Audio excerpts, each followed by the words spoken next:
When the lawyer announced I was the sole heir to my grandparents' $36 million estate, my family orchestrated a hostile takeover. They demanded I sign away my entire inheritance to fund my brother-in-law, failing investment firm. I refused. The next morning, they showed up at my lake house with a fake eviction notice and a moving truck ready to throw me onto the street. But their arrogant smiles vanished the second they realized who was standing right behind me. My name is Cassidy, and I am 33 years old. If you have ever had your own flesh and blood try to destroy you out of pure greed, hit that like and subscribe button.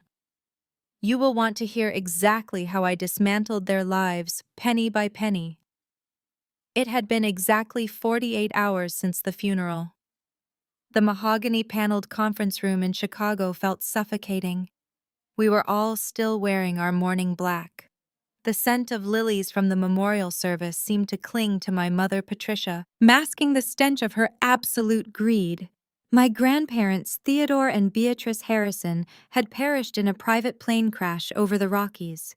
They were self-made millionaires who built a logistics empire. Now they were gone, and the vultures were circling. My mother leaned across the polished wood table, her eyes cold and calculating. "Sign the power of attorney, Cassidy," she demanded. "I do not care how senile your grandfather became in his final days to leave a $36 million estate and the Lake Tahoe villa to a glorified bean counter. Madison and Jamal need that capital to expand their investment fund. You live alone in a one-bedroom apartment. What exactly are you going to do with that kind of money?" Before I could process the cruelty of her words, my brother-in-law Jamal intervened. At 34, Jamal was the picture of elite financial success. A brilliant, charismatic African-American hedge fund manager who wore bespoke Italian suits and commanded rooms with a practiced predatory ease. He tossed a heavy gold-plated pen onto the table. It rolled to a stop just inches from my fingers. "Do not make this difficult for the family," Jamal said, leaning back in his leather chair and flashing a perfectly white smile that did not reach his eyes. "You are a certified public accountant. You audit municipal tax returns. You do not have the risk tolerance or the network to manage $36 million in liquid assets and real estate. Sign the proxy. Let Apex Holdings absorb the estate. We will wire you $50,000 by close of business tomorrow as a consulting fee. Think of it as a severance package for your bruised ego." Next to him, my 29-year-old sister Madison dabbed at her perfectly dry eyes with a silk tissue. Madison was the family golden child, a social media influencer whose entire existence was curated for the internet. She spent her days unboxing luxury handbags and her nights dining at expensive restaurants, all funded by Jamal's mysterious flowing capital and my parents' bottomless enabling. "Please, Cassie," Madison whimpered, perfectly executing her fragile victim routine. "I have not been able to sleep since the crash. The stress of this legal battle is going to make me physically ill. Jamal is just trying to protect us. Why are you always so selfish? Why do you always have to make everything a competition?" "My father." Richard cleared his throat, adjusting his expensive watch. "Your sister is right. We have already spoken to the estate executor. The paperwork is ready. We can handle this internally as a family, or we can tie this up in probate court for the next decade. You do not have the legal retainer fees to fight us, Cassidy. Be smart." I sat perfectly still, my hands resting lightly on the table. They thought they were dealing with an obedient pushover. What they forgot was what I actually do for a living. I am a forensic accountant. I spend my life dissecting corporate fraud, tracing shell companies, and finding the truth buried under manufactured lies. You learn quickly in my line of work that silence makes liars uncomfortable. It forces them to expose themselves further. I looked at the four of them. Patricia with her brittle arrogance. Richard hiding cowardice behind his checkbook. Madison weaponizing her fragility. And Jamal, the apex predator who thought he was the smartest man in the room. I did not cry. I did not yell. I did not tell them how much it hurt that they were trying to rob me before the earth on my grandparents' graves had even settled. My emotions had been systematically dismantled by this family over 33 years of being the scapegoat, the disappointment, the boring daughter who chose numbers over nepotism. I reached out and picked up the gold pen. Jamal smirked. Madison let out a performative sigh of relief. My mother crossed her arms, a look of vindicated triumph settling on her face. Instead of signing the proxy document, I used the tip of the pen to slide the paper back across the table until it touched Jamal's manicured fingers. Then I reached into my leather briefcase and pulled out the original notarized copy of the will that the executor had privately handed me that morning. "This asset belongs to me," I said, my voice steady, stripped of all inflection. "The Lake Tahoe villa belongs to me. The investment portfolios, the liquid cash, the vintage cars, they all belong to me." I stood up, buttoning my blazer. "You are not going to see a single cent of this estate. You have exactly 24 hours to remove belongings from the premises before I change the locks." Jamal's smirk vanished. He stood up, towering over the table. "You have no idea what you are dealing with, you stupid girl." I smiled and walked away. The moment the heavy glass doors of the law firm closed behind me, my phone began vibrating continuously. The screen lit up with relentless texts from Madison. "You are a cold-blooded psycho. I hope you are happy. Mom is having a full panic attack in the lobby. Jamal said he will tie your assets up in litigation until you are bankrupt. You are going to lose everything anyway, Cassie. You are just delaying the inevitable." I muted the notifications and tossed the phone onto my passenger seat. Merging onto the interstate toward Lake Tahoe, I took a single deep breath. My heart beat at a measured, steady pace. Years of being gaslighted by Patricia and Richard forced me to build an impenetrable fortress. Showing hurt in my family was equivalent to bleeding in shark-infested waters. I had learned to calculate my responses just as I calculated corporate tax liabilities. As the city skyline faded, replaced by towering pines and winding mountain roads, I thought about the stark contrast between my reality and Madison-curated existence. When I was 22, struggling to pay off $60,000 in student loans, I asked my parents to co-sign an auto loan so I could commute safely. Richard scoffed, telling me that financial independence builds character and handouts breed weakness. 2 years later, Madison decided she wanted a destination aesthetic for her wedding to Jamal. Patricia and Richard liquidated $500,000 to rent a historic villa in Tuscany, flying out 200 guests for a week-long extravaganza. I attended that wedding in a clearance rack dress sitting near the kitchen doors, while Jamal associates drank $500 wine. My grandparents Theodore and Beatrice were the only ones who saw through the charade. Grandpa Theodore was a self-made man who built a massive logistics empire from scratch.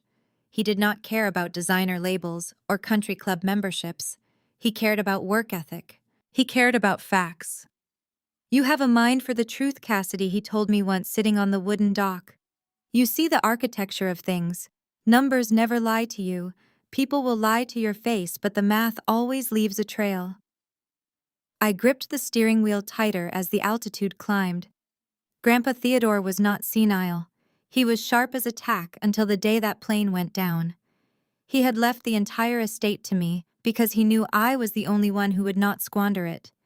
But as I drove higher into the mountains, my forensic instincts began to itch. Jamal was a multi-million-dollar fund manager. Why was he so desperate to get his hands on my grandfather's estate just 48 hours after the funeral? Wealthy men do not sweat over $36 million unless they are secretly broke or trying to cover up a massive deficit. I arrived at the Lake Tahoe villa just as the afternoon sun began casting long, golden shadows across the water. The property was breathtaking, a sprawling timber and glass masterpiece nestled against the shoreline, surrounded by towering evergreens. The crisp air smelled of pine needles and cold water. Stepping inside, the silence of the house hit me like a physical blow. Grandpa Theodore's worn leather armchair still sat by the massive stone fireplace. Grandma Beatrice's collection of first-edition novels lined the walls, but the space had clearly been violated. Empty champagne bottles, discarded designer shopping bags, and traces of Madison expensive perfume lingered in the air. They had been using this sacred place as their personal party playground, while my grandparents were busy running their company. I did not come here to mourn. I came here to work. A month before the crash, Grandpa Theodore had called me from a prepaid burner phone. It was highly uncharacteristic of him.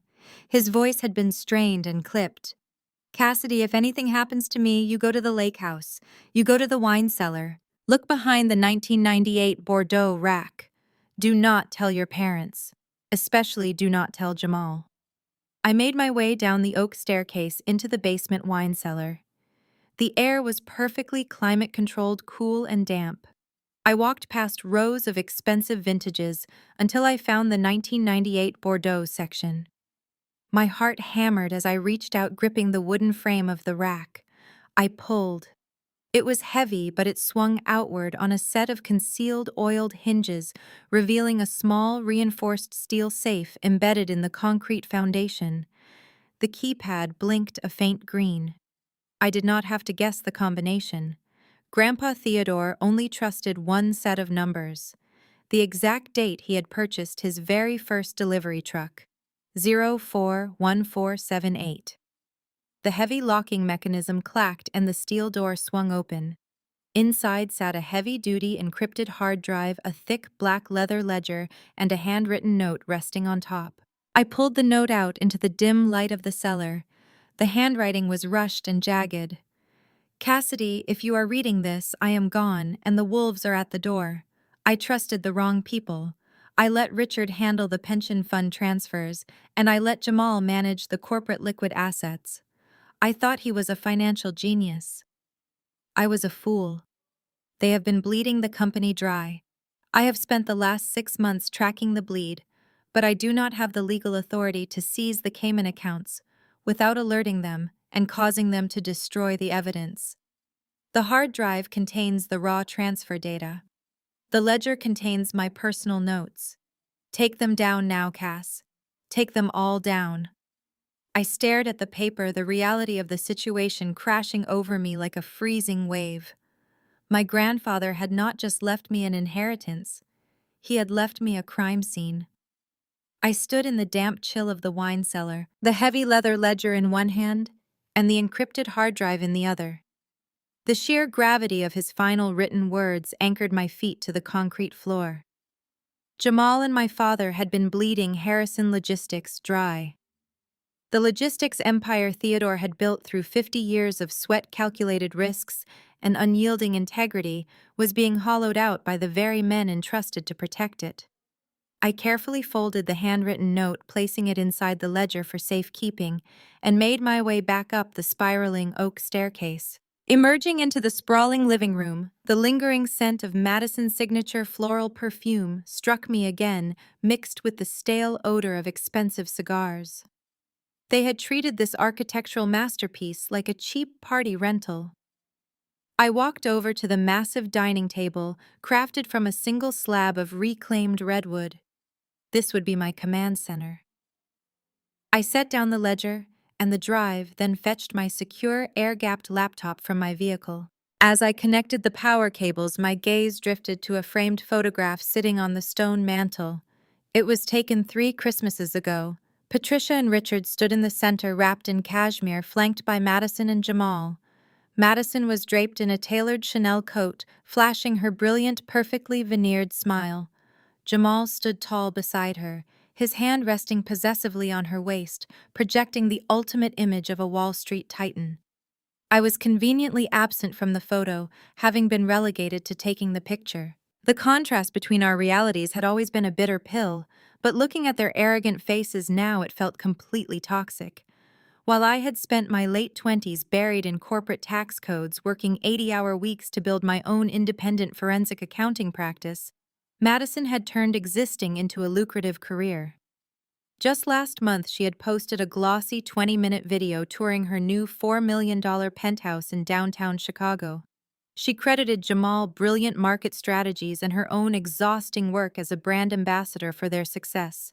I remembered sitting in my modest office eating a cold sandwich, watching her parade through a marble foyer that cost more than my entire business valuation.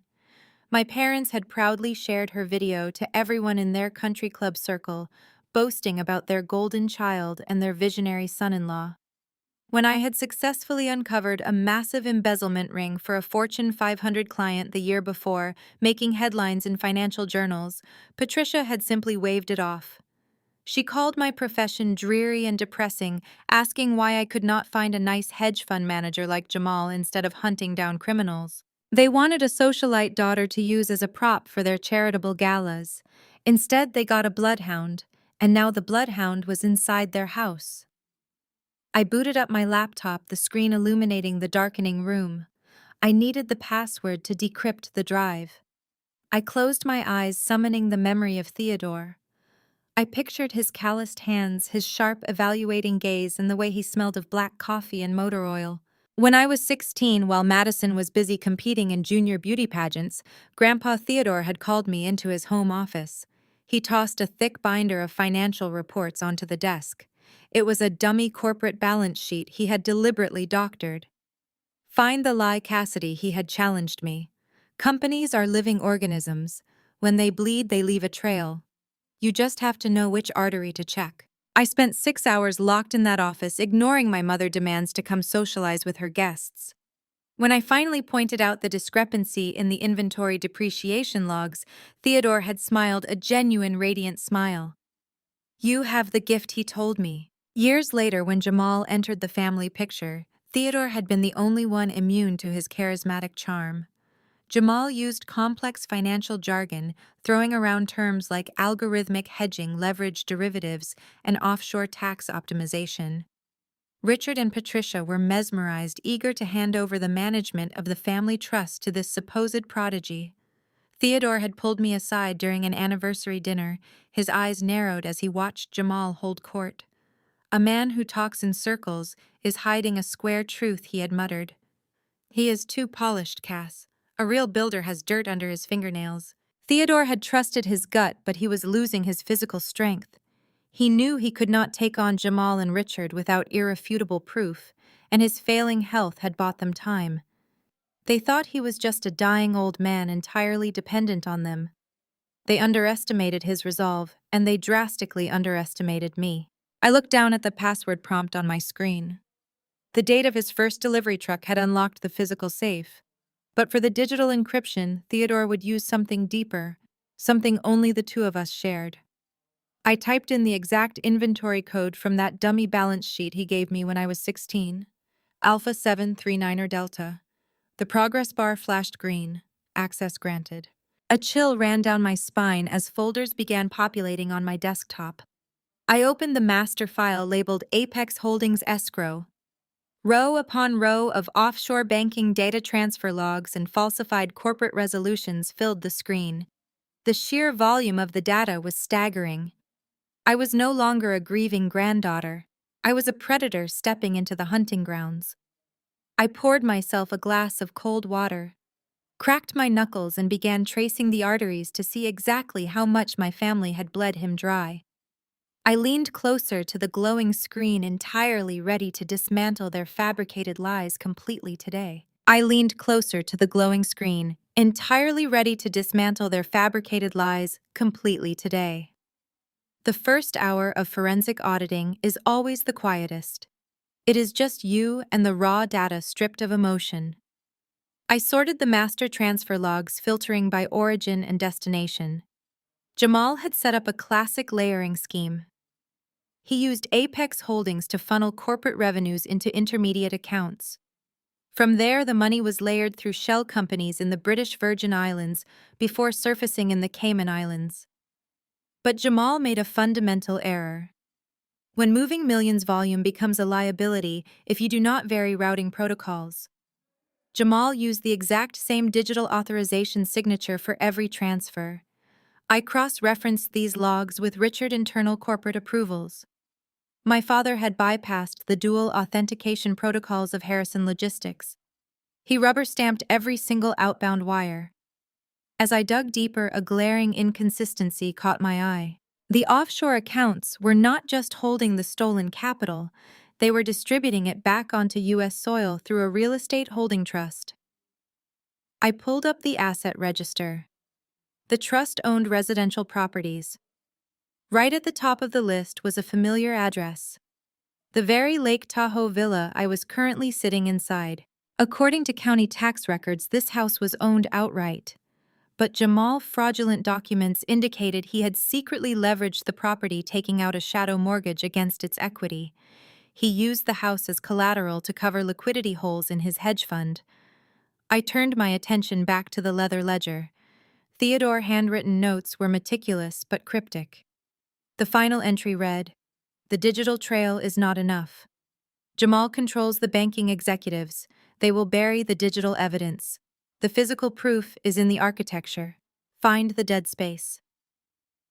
I looked around the massive living room. My grandfather oversaw the construction of this villa 20 years ago. He was obsessed with spatial utilization. I grabbed a flashlight and measuring tape from the closet. I needed to map the footprint of the house. I compared the ground floor interior dimensions to the original architectural blueprints. The living room matched. The kitchen matched. I moved upstairs to the primary suite, the room my grandparents shared for 2 decades. The blueprints indicated the primary bedroom should be exactly 400 square feet, extending flush against the western exterior wall. I hooked the measuring tape against the door frame and walked it across the hardwood floor to the far wall. 340 square feet. I checked the tape again. I walked outside, shining my flashlight up at the western wall. The dimensions proved the room should extend 5 feet outward. There was a false wall, a structural anomaly inside the primary suite.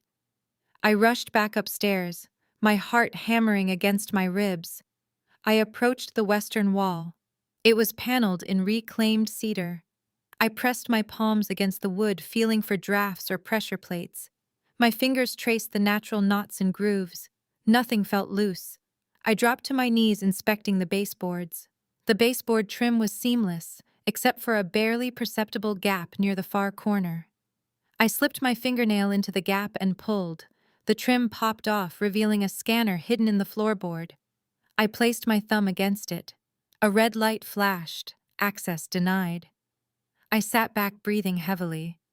Theodore would not have locked me out of the physical evidence if he explicitly told me to find the dead space. He knew I was the only one who would come looking. What was the most important physical piece of his legacy that he passed down to me? When I passed my certified public accountant exam, he gifted me a custom-engraved silver caliper. He told me to use it to measure the weight of a man's integrity. I ran downstairs to my briefcase, digging through the compartments until I found the silver caliper. I brought it back to the primary suite and examined the scanner. Beside the glass thumb pad was a tiny rectangular indentation. It was a customized physical keyhole designed to fit the exact dimensions of the caliper. I inserted the flat edge of the silver tool into the slot and turned it clockwise. A heavy metallic click echoed from behind the cedar paneling. The entire section of the wall hissed softly, popping outward by a fraction of an inch. I wedged my fingers into the crack and pulled. The hidden door swung open on silent hinges. I stepped inside. It was a narrow, fireproof vault room completely lined with reinforced steel. The air inside smelled of old paper and ink. In the center sat a massive floor-mounted titanium safe. It was already unlocked, the heavy door resting slightly ajar. I pulled the door wide open and shone my flashlight inside. The safe contained physical documents. There were stacks of original bearer bonds, physical stock certificates, and the original notarized deeds to the Lake Tahoe property and all commercial warehouses. Beside the deeds sat a thick manila folder labeled Apex Holdings Fraud. I opened the folder. Inside were the physical smoking guns Jamal thought he destroyed. Hand-signed corporate guarantees, printed emails between Jamal and his offshore bankers discussing embezzlement, and a recorded confession from a former Apex accountant. Theodore had gathered the physical paper trail, the undeniable hard copy evidence that no hacker could erase and no corrupt executive could deny. I picked up the stack of original property deeds. Jamal fake eviction notice and shadow mortgage were entirely worthless now. I held the absolute legal authority over the estate in my hands. The digital data I audited downstairs proved they were thieves, but these physical documents gave me the power to utterly destroy their financial future. I smiled in the darkness of the vault. I finally possessed the exact tools necessary to dismantle their arrogant empire and expose them to the cold light of day. I gathered the property deeds and the folder labeled Apex Holdings Fraud. The documents grounded me against the storm my family was about to unleash. Theodore had anticipated every single move Jamal would make. The false mortgage documents Jamal created were useless as long as I held these physical titles. I placed the documents into a fireproof satchel I had brought upstairs from my vehicle. Before leaving the hidden vault, I scanned the steel shelves one last time. Tucked in the very back corner was a small velvet box. I opened it and found my grandmother Beatrice's vintage diamond ring, the one Patricia had spent the last 2 days tearing the city penthouse apart trying to find. My mother claimed it was a family heirloom meant for Madison, but a handwritten tag attached to the box read clearly, "For Cassidy because you understand the value of things that endure." I slipped the box into my pocket feeling a surge of protective anger. They had stripped my grandparents of their dignity in life, and now they wanted to pick their bones clean in death. I stepped out of the hidden room, pushed the cedar paneling back into place, and retrieved my silver caliper. The wall clicked shut, completely seamless once again. I carried the satchel downstairs to the dining table where my encrypted laptop awaited. The physical evidence was secured. Now it was time to cross-reference Theodore handwritten ledger with the digital hard drive data and expose the absolute rot at the core of my family. I poured myself another cup of black coffee, feeling the adrenaline sharpen my focus. I was not just a grieving granddaughter anymore. I was the architect of their impending destruction. I opened the thick black leather ledger and placed it beside the glowing screen. Theodore handwriting filled the pages with sharp, precise strokes. It was not just a record of financial transactions. It was a diary of a father realizing his own son was robbing him blind. The entries began 4 years ago, shortly after Jamal married Madison. Theodore noted the exact day Richard convinced him to transfer the corporate pension management to Apex Holdings. I cross-referenced that date with the data on the encrypted hard drive. The digital trail was horrifying. Within 48 hours of taking control, Jamal had initiated a massive capital sweep. He drained $12 million from the secure municipal bonds and funneled it directly into high-risk leveraged derivatives. But he did not just make a bad investment. The hard drive revealed the underlying code of his trading algorithms. Jamal intentionally engineered the trades to fail on paper while siphoning the capital into a network of offshore shell companies. I tracked the routing numbers through the spreadsheet. The money bounced from Chicago to Delaware, then vanished into corporate entities registered in the Cayman Islands. I opened the folder containing the physical smoking guns I had just retrieved from the safe. Theodore had managed to secure printed emails between Jamal and a corrupt offshore banker. The emails detailed the exact creation of these shell companies. One entity named Azure Consulting was registered directly to Patricia. Another entity named Summit Ventures was registered to Richard. They were all in on it. My parents had actively participated in gutting the company that fed thousands of employees just to fund their lavish country club lifestyle and finance Madison relentless spending sprees. Every time Madison posted a picture of a new luxury vacation or an exclusive designer outfit, she was flaunting the stolen pension funds of hardworking drivers and warehouse staff. The betrayal cut deeper than any childhood insult. They had looked Theodore in the eye at Sunday dinners, raising their expensive crystal wine glasses to toast his health while secretly draining his life savings from underneath the table. I turned the page in the ledger. Theodore's final entry was dated 2 weeks before the plane crash. He wrote that he confronted Richard in private, presenting him with a fraction of the evidence and demanding the return of the stolen capital. Richard had laughed in his face, claiming Theodore was too old and weak to do anything about it. Richard had even threatened to declare Theodore legally incompetent if he tried to go to the authorities. My jaw clenched as I stared at the screen. Jamal and my father had created a financial cancer that was destroying Harrison Logistics from the inside out. They had weaponized my grandfather's trust against him, isolating him while they plundered his empire. But their arrogance was their fatal flaw. They assumed Theodore was technologically illiterate, just another dinosaur from a bygone era of physical ledgers and handshake deals. They never realized he had quietly hired external forensic auditors to shadow their every move, intercept their communications, and compile this encrypted hard drive. I began copying the raw transfer data to my secure server, building a comprehensive timeline of their fraud. I linked every fake consulting fee, every unauthorized wire transfer, and every piece of stolen capital to their personal assets. I cross-referenced the dates of the Cayman transfers with the purchase dates of Richard new yachts and Patricia luxury penthouse renovations. They were incredibly sloppy, leaving digital fingerprints everywhere because they believed no one in the family was smart enough to catch them. They thought I was just a lowly tax accountant who would bow to their intimidation tactics.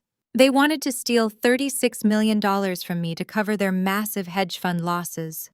I was going to ensure they paid back every single cent from behind the cold steel bars of a federal prison. I would not let them ruin my grandfather's legacy or discard his lifetime of hard work. I mapped the entire network of their deceit, organizing the evidence into undeniable proof. The pieces were finally coming together, and the trap was almost perfectly set. My grandfather's legacy, Harrison Logistics, was a sprawling enterprise built over half a century, and tracking the financial hemorrhage required dissecting thousands of individual transactions. I began by isolating the primary operational accounts Jamal controlled through Apex Holdings. The first anomaly jumped out almost immediately. The corporate treasury, which should have been anchored by conservative low-yield municipal bonds, showed a massive liquidity drain beginning precisely 18 months ago. This was right around the time Jamal's personal lifestyle had taken a conspicuous leap.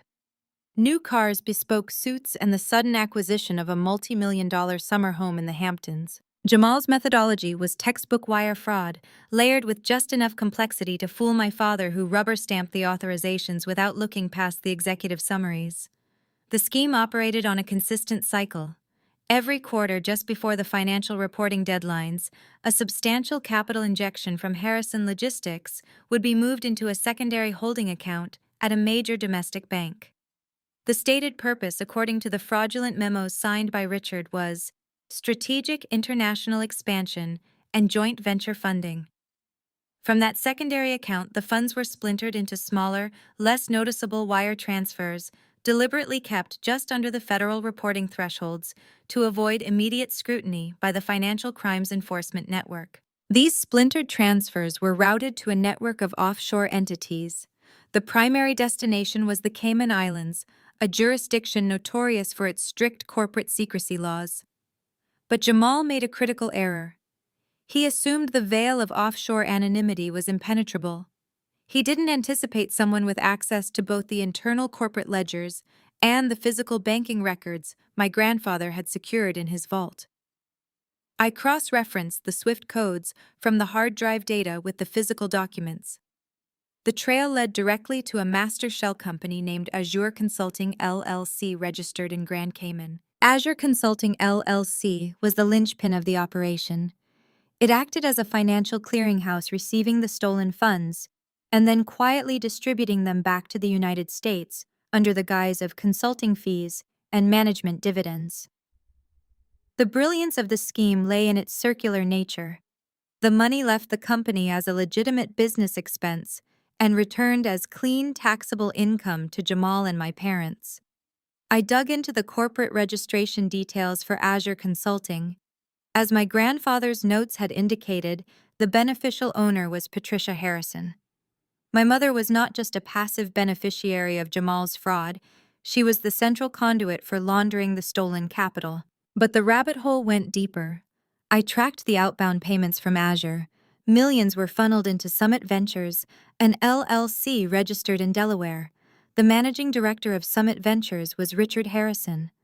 My father was using this entity to purchase luxury real estate, including a new penthouse in downtown Chicago and a fleet of exotic cars, all while reporting a modest executive salary to the IRS. The sheer scale of the tax evasion was staggering. They were evading millions in federal income taxes by classifying the embezzled funds as foreign corporate investments. Then there was Madison. Her role in the scheme was perhaps the most brazen given her highly public life. I traced a series of direct wire transfers from Apex Holdings to an account linked to her lifestyle brand. The transfers labeled as marketing expenditures coincided perfectly with her lavish spending sprees. That $25,000 Hermes Birkin bag she flaunted on Instagram. It was paid for by a wire transfer that originated from the Harrison Logistics Employee Pension Fund just 3 days prior. The $120,000 diamond necklace Jamal gifted her for their anniversary, funded by a diversion of operational capital meant for upgrading the company's transport fleet. The financial autopsy revealed a horrifying truth: Jamal's hedge fund Apex Holdings was effectively insolvent. The returns he boasted about to his elite investors were fabricated. He was operating a sophisticated Ponzi scheme, using the liquidity from Harrison Logistics to pay out early investors and maintain the illusion of profitability. If the market turned, or if anyone requested a significant withdrawal, the entire house of cards would collapse. This explained his frantic desperation to secure control of my grandfather's $36 million estate. He needed that capital injection to plug the gaping holes in his own fund before the SEC noticed the discrepancies. My grandparents' tragic death wasn't just a loss for the family, it was a desperate lifeline for Jamal and my parents. They saw the $36 million estate as the ultimate bailout, a way to cover their tracks and secure their stolen wealth permanently. That's why they were willing to forge eviction notices, freeze my bank accounts, and deploy Madison's social media followers to destroy my reputation. They were fighting for their survival, and they viewed me as the only obstacle standing between them and total financial salvation. I spent the next 3 hours compiling the evidence into a comprehensive, irrefutable dossier. Every wire transfer, every fraudulent corporate resolution, every offshore registration document was meticulously cataloged and linked to the corresponding bank statements. I built visual flowcharts mapping the money laundering process from the Harrison Logistics Treasury to the Cayman Islands and back into my parents' personal accounts. The evidence was bulletproof. It was no longer a suspicion or a grievance, it was a prosecutable federal crime. The exhaustion that had been threatening to overtake me was completely eradicated by a surge of cold, focused adrenaline. The grief I felt for my grandfather transformed into a singular, unyielding purpose. They had taken his life's work, they had tried to steal my future, and they had done it all while smiling and playing the perfect family. I closed the final spreadsheet, saving the dossier onto a secure, encrypted flash drive. The trap was fully constructed, the bait was set, and the evidence was ready to be deployed. Now I just had to wait for the wolves to walk through the front door. But Jamal was not a man who waited for morning. He was a predator who preferred to strike in the dark. The silence of the lake house was suddenly shattered by the sharp, urgent chime of my mobile phone. It was not a text message this time. It was a high-priority automated alert from the commercial bank that held the operational accounts for my forensic accounting practice. I swiped the notification open, feeling a sudden chill radiate through my chest. The message read that all corporate assets linked to my business tax identification number had been locked, pending a federal anti-money laundering review. I quickly opened my secure banking application. The dashboard, which normally displayed the healthy operational capital I used to pay my employees and manage my firm, now showed a terrifying red 0. Access to the payroll system was revoked.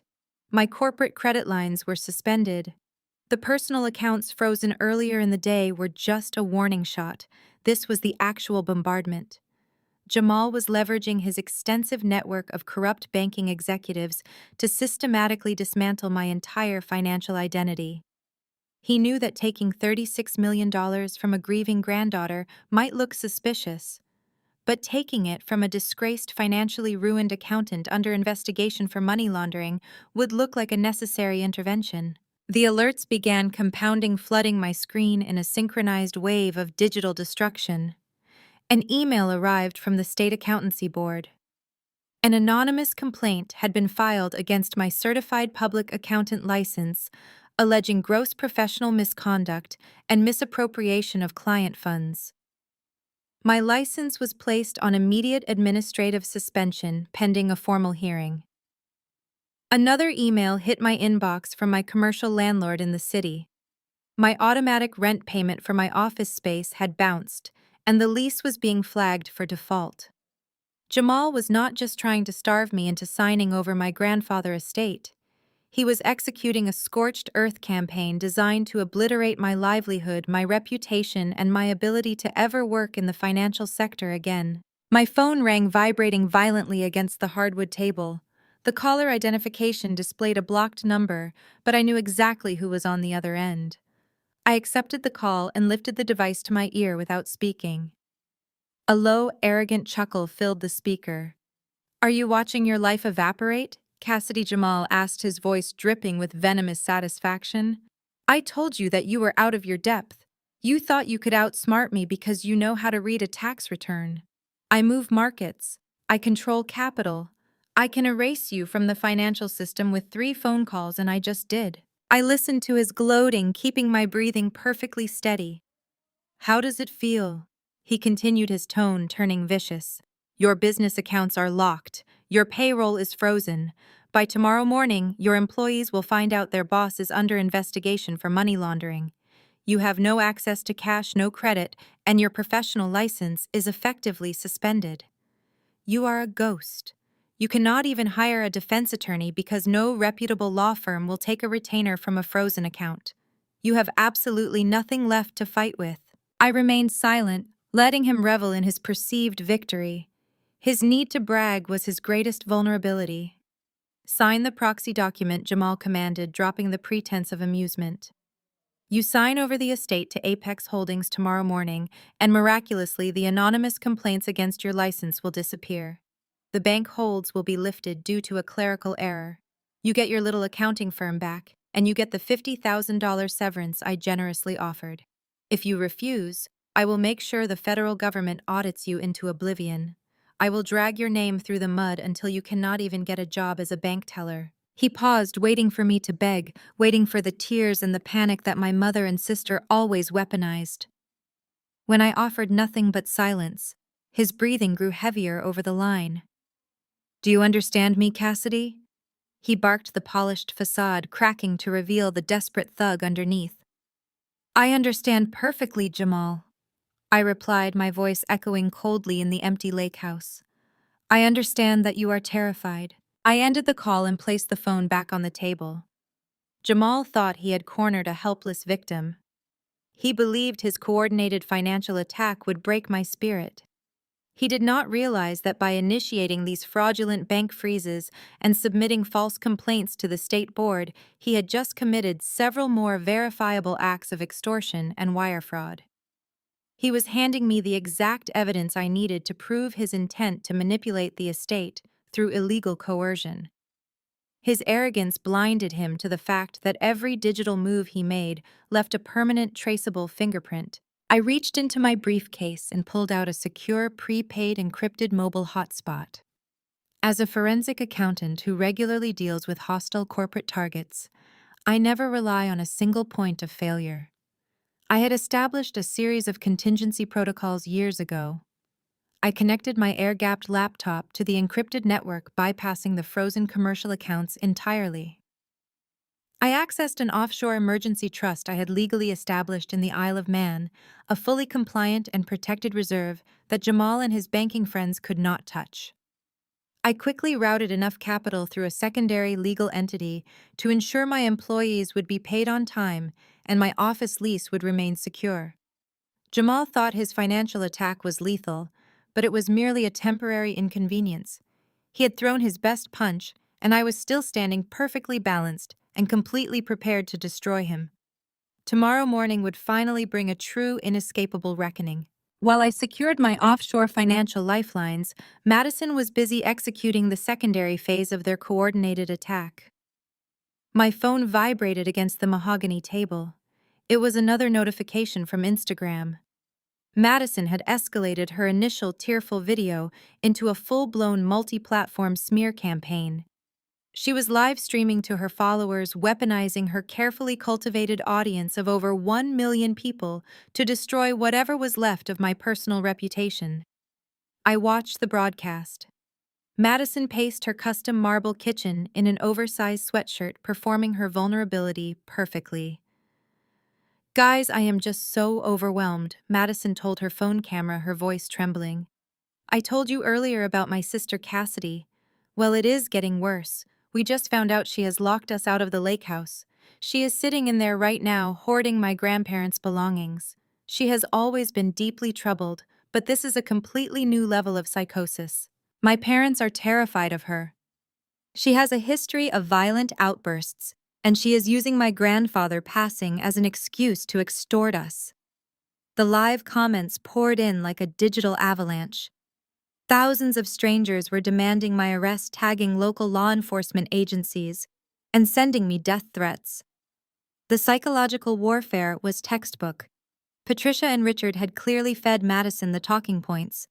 Paint the victim as the aggressor. Frame financial independence as mental instability. It was the exact same gaslighting technique they had used throughout my entire childhood, merely amplified by modern technology. When I was 19, Patricia secretly opened credit cards in my name. When I confronted her, she told Richard and Madison I was experiencing paranoid delusions. Richard threatened to commit me to a psychiatric facility if I did not drop the accusations. I spent years paying off that stolen debt while they convinced the extended family I was a pathological liar. Now Madison was broadcasting that same fabricated narrative to the entire world. I watched the screen as she continued her live stream. "Jamal is trying to handle the legal side." Madison sniffled, wiping her dry eyes. "But Cassidy is a forensic accountant. She knows how to manipulate numbers and hide things. She is probably destroying my grandfather's financial legacy right now. We are just praying the local authorities intervene before she does something truly dangerous to herself or others." The sheer audacity of the lie was breathtaking. She was preemptively accusing me of financial manipulation to cover up the $18 million Jamal had actually stolen. They were setting the stage for the fraudulent eviction notice they planned to serve the next morning. If the public believed I was a dangerous, mentally unstable extortionist, no one would question Jamal when he dragged me out of the villa in handcuffs. It was a brilliant, malicious public relations strategy designed to isolate me entirely. My secure phone chimed with an incoming text from an unknown number. It was my Aunt Beverly Patricia's sister. The text read, "Cassidy, your mother just called me in tears. We are all deeply concerned about your mental state. Please surrender the property to Jamal before you end up in a psych ward. You need serious medical help, not money." They were sending flying monkeys, deploying extended family members to pressure me into submission. The gaslighting was designed to make me doubt my own sanity, to make me feel so universally hated and misunderstood that I would hand over the $36 million estate just to make the psychological torture stop. I did not reply to Aunt Beverly. I took a screenshot of her text and added it to the digital dossier. I then initiated an automated screen capture program on my laptop, recording every second of Madison live stream, archiving the video file, and capturing the usernames of every individual sending me death threats. This was not just a family squabble anymore. Madison was committing actionable, prosecutable defamation and libel. By publicly accusing me of extortion and elder abuse to an audience of over 1 million people, she was handing me the grounds for a massive civil lawsuit that would strip her of whatever assets the federal government did not seize first.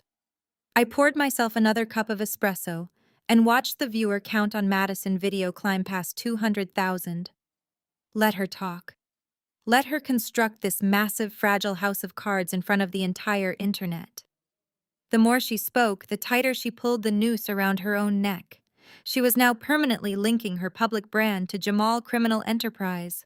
When the federal agents arrived at dawn, her millions of followers would witness the exact moment her fabricated reality shattered. Another email pinged on my screen. It was from Richard. He had forwarded me a chain of correspondence between him and a high-profile crisis management public relations firm in Chicago.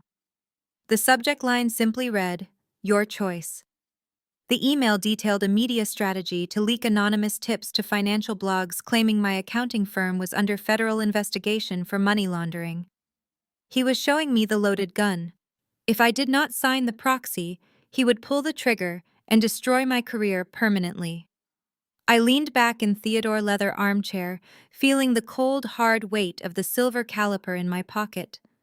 My family had spent my entire life trying to convince me that I was crazy, worthless, and utterly dependent on their goodwill.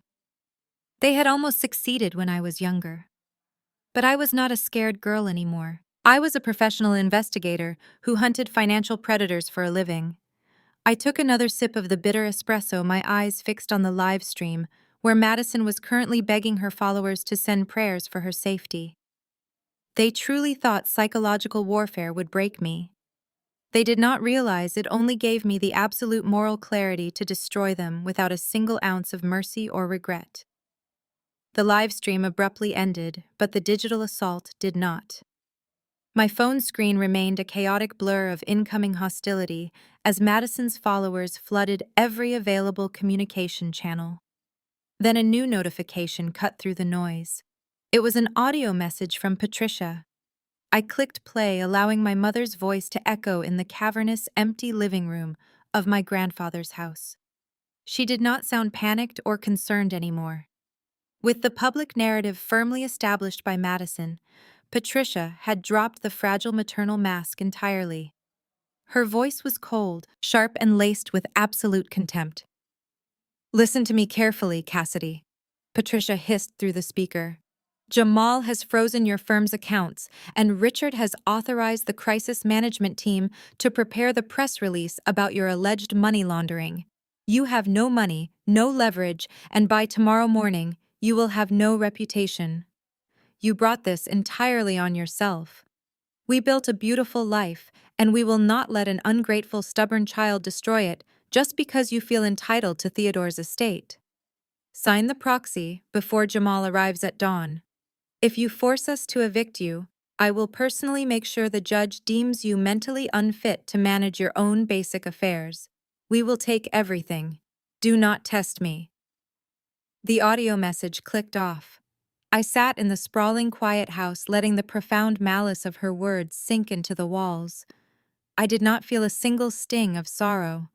The final illusion of my family had just evaporated, leaving behind nothing but the stark, undeniable truth. The ultimate betrayal was not the theft of $36 million. It was the chilling reality that my own mother was eagerly willing to orchestrate my complete psychological and financial destruction just to protect her lavish lifestyle and her golden child's fraudulent husband. She had fully committed to ruining my life, leveraging her social power to obliterate my hard-earned career, all to shield criminals. They were actively conspiring to institutionalize me, to strip away my fundamental human rights, simply to cover up their own massive felonies. I saved the audio file, converting it into a secure format, and placed it directly into the master evidence folder on my desktop. They had provided the final nail for their own coffin, sealing their fate with profound arrogance. The betrayal was absolute, and my last lingering shred of familial obligation died in that very moment. I was no longer a daughter-sister or convenient scapegoat for their dysfunction. I was the executioner of their carefully constructed, entirely fraudulent empire. The 33 years of emotional neglect, the constant belittling of my profession, and the absolute disregard for my well-being had culminated in this final unforgivable attack. They assumed my quiet nature meant I was weak. They mistook my stoicism for submission. But they were about to learn that a forensic accountant does not need to scream to completely destroy you. We let the numbers talk. I closed out of every social media application, severing the digital noise completely. Absolute radio silence was my new protocol. I ignored the dozens of missed calls from Richard and the relentless, threatening text messages from Jamal. Let them stew in their arrogant certainty. Let them believe they had successfully paralyzed me with fear. I shifted my focus entirely to the glowing screen of my encrypted laptop, transitioning seamlessly from a targeted victim into an apex predator.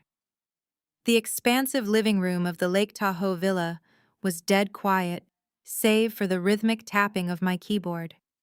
I opened my specialized forensic accounting software and began compiling the raw data into an irrefutable prosecutable federal dossier. I started by mapping the precise money laundering trail.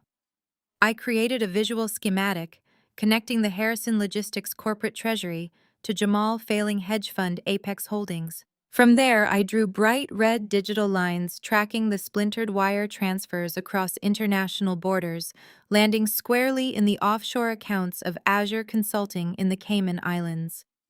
I attached the physical corporate guarantees I had pulled from Theodore Hidden Vault, matching the dates of Patricia fraudulent consulting fees to her exorbitant luxury purchases. Every single stolen dollar was accounted for, categorized, and highlighted with surgical precision. I worked with cold mechanical efficiency. Anger is a messy, unpredictable emotion, but forensic auditing requires absolute ruthless logic. I was dissecting their financial lives with a scalpel, removing any possible deniability. I attached Richard forged authorization signatures alongside the internal bank communications Jamal had carelessly left on the unencrypted servers. I compiled Madison's recent social media posts, cross-referencing the timestamps of her luxury yacht vacations with the exact dates Jamal had drained the employee pension funds. The dossier was a masterpiece of financial prosecution.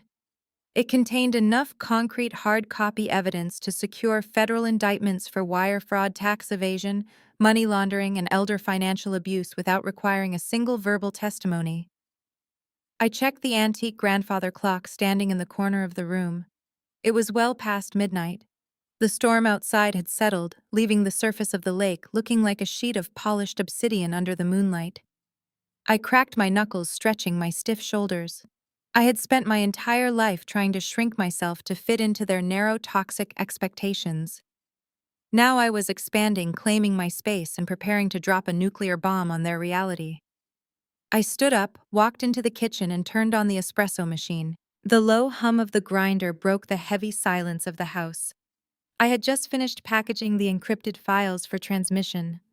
The calm before the storm was beautiful, terrifying, and entirely mine.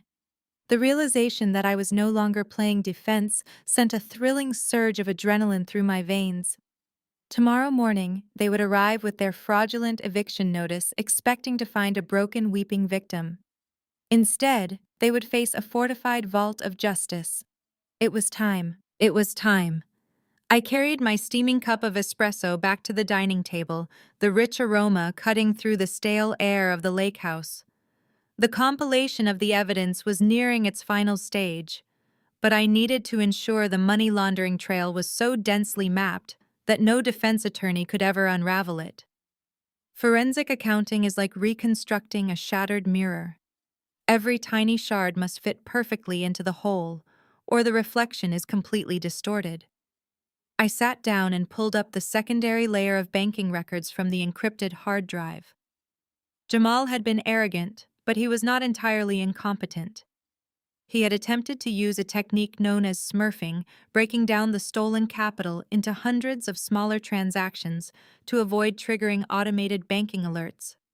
However, the sheer volume of his embezzlement made true smurfing impossible. He had gotten incredibly lazy. I tracked a specific sequence of transfers from October of the previous year. Jamal had authorized the movement of $3 million from Harrison Logistics under the guise of acquiring a new fleet of transport vehicles. The funds were sent to a domestic vendor, but the vendor was a total ghost entity. From there, the money was wired to a holding company in the Bahamas. I ran the holding company registration through an international database I used for my corporate investigations. The managing director listed was a proxy, a local attorney paid to sign documents, but the beneficial ownership traced directly back to Apex Holdings. Once the money landed in the Bahamas, Jamal initiated the integration phase of his laundering cycle. The funds were disguised as foreign direct investment returns and wired back to the United States. This was where my father Richard played his highly crucial and completely illegal role. Richard fabricated internal corporate loans, using the freshly laundered offshore money to artificially inflate the Harrison Logistics quarterly earnings reports. This made the company look incredibly profitable on paper, which triggered massive executive bonuses for both Richard and Jamal. They were essentially stealing the company money, washing it through the Caribbean, and paying it back to themselves as legitimate taxable bonuses. It was a staggering display of financial cannibalism. My phone vibrated violently against the wood, shattering my intense focus. It was a call from Richard. I watched his name flash across the screen, the bright light clearly illuminating the dark room. I let it ring. It stopped, then immediately started ringing again. He was losing his mind. Narcissists rely entirely on reaction. They need you to fight back, to cry, to argue, because any engagement gives them leverage. They use your emotional responses to twist the narrative and maintain their control. By giving them absolute radio silence, I was depriving them of their primary weapon. A voicemail notification popped up. I tapped the screen to listen, making sure my recording software captured the audio for the federal dossier. "Cassidy, pick up the phone right now!" Richard furiously commanded, his voice tight with barely contained panic. "You are making a massive mistake. Jamal has already spoken to the local magistrate. The eviction is happening at dawn. If you think ignoring us is going to change anything, you are dead wrong. We are offering you a clean exit. Take the $50,000 and walk away before you end up in handcuffs. Call me back immediately." I deleted the notification icon and set the phone face down. The silence in the room resumed heavy and absolute. I did not feel a single urge to reply to his transparent psychological manipulation. Their threats were empty calories, hollow words meant to mask their impending doom. I turned my attention back to Patricia and her role in the scheme. She was not just spending the money on luxury goods, she was actively managing the third layer of the fraud. Using the entity Azure Consulting, Patricia invoiced Harrison Logistics for phantom services like supply chain optimization and executive wellness coaching. I cross-referenced the dates of Patricia invoices with her travel schedule. She had billed the company $80,000 for an on-site corporate training seminar during a week when her personal online social media proved she was drinking margaritas at a 5-star resort in Cabo San Lucas. I attached the invoice and the vacation photos side by side in the digital dossier. The jury would not even need to understand complex finance to see the blatant theft. The visual evidence was universally damning. Madison was equally complicit, though she played the role of the oblivious influencer. I tracked a specific transfer of $200,000 from Jamal offshore accounts directly to a boutique public relations firm. This firm had been hired to artificially inflate Madison's massive social media, following routinely purchasing fake engagement and securing her fraudulent brand sponsorships.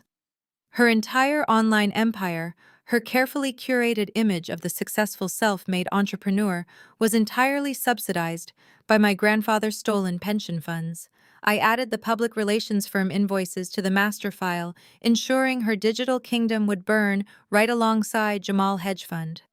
My phone lit up again. This time it was a barrage of text messages from Jamal. "You cannot hide forever, Cass.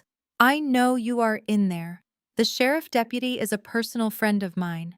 You are going to leave that beautiful house exactly in the back of a squad car. Have your bags packed. You are entirely out of options." I smiled, a cold, sharp expression in the empty room. He was projecting his own terror onto me. He knew his fraudulent empire was crumbling, and he desperately needed the $36 million estate to prop it up. I consolidated all the flowcharts, the transfer data, the forged signatures, and the offshore registry documents into a single, highly compressed, deeply encrypted file. The compilation was finally complete. The trap was set. I pulled out my secure mobile hotspot to make the federal call. The device booted up, establishing a military-grade virtual private network through 3 international servers. When handing over evidence that will dismantle a hedge fund and send your family to federal prison, you do not take chances. I dialed the direct number for Special Agent Donovan at the Internal Revenue Service Criminal Investigation Division. The line rang twice. Donovan, the gravelly voice, answered, instantly recognizable. Agent Donovan. It is Cassidy, I said, keeping my tone strictly professional. I am ready to initiate the secure transfer. I have my cyber team standing by. Donovan replied, the ambient noise of a busy federal bullpen echoing. We spun up the secure portal after your initial heads up. Give me the scale of the hemorrhage. What exactly are we looking at? $18.4 million, I stated clearly. Embezzled from Harrison Logistics and my grandfather, personal retirement trusts over the past 48 months. Jamal orchestrated a sophisticated layering scheme using his hedge fund Apex Holdings as the primary conduit. The capital was routed through a Bahamian holding company and ultimately parked in shell companies registered in the Cayman Islands. I have the raw transfer data, forged corporate resolutions, routing numbers, and beneficial ownership documentation. My mother, Patricia, and my father, Richard, are the listed owners of the primary offshore entities. I heard a low whistle over the receiver. 18 million, Donovan muttered.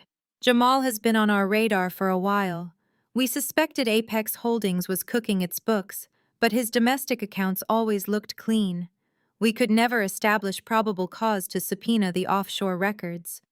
You just handed us the Holy Grail. It gets worse, I continued.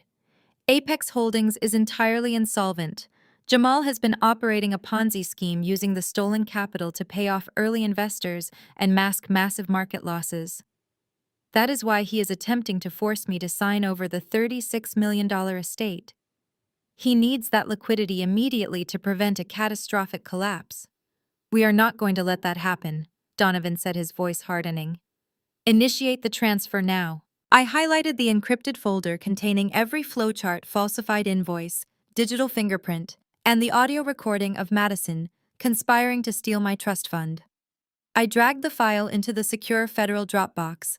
The progress bar appeared, slowly creeping toward completion. Transfer initiated, I confirmed. It is substantial.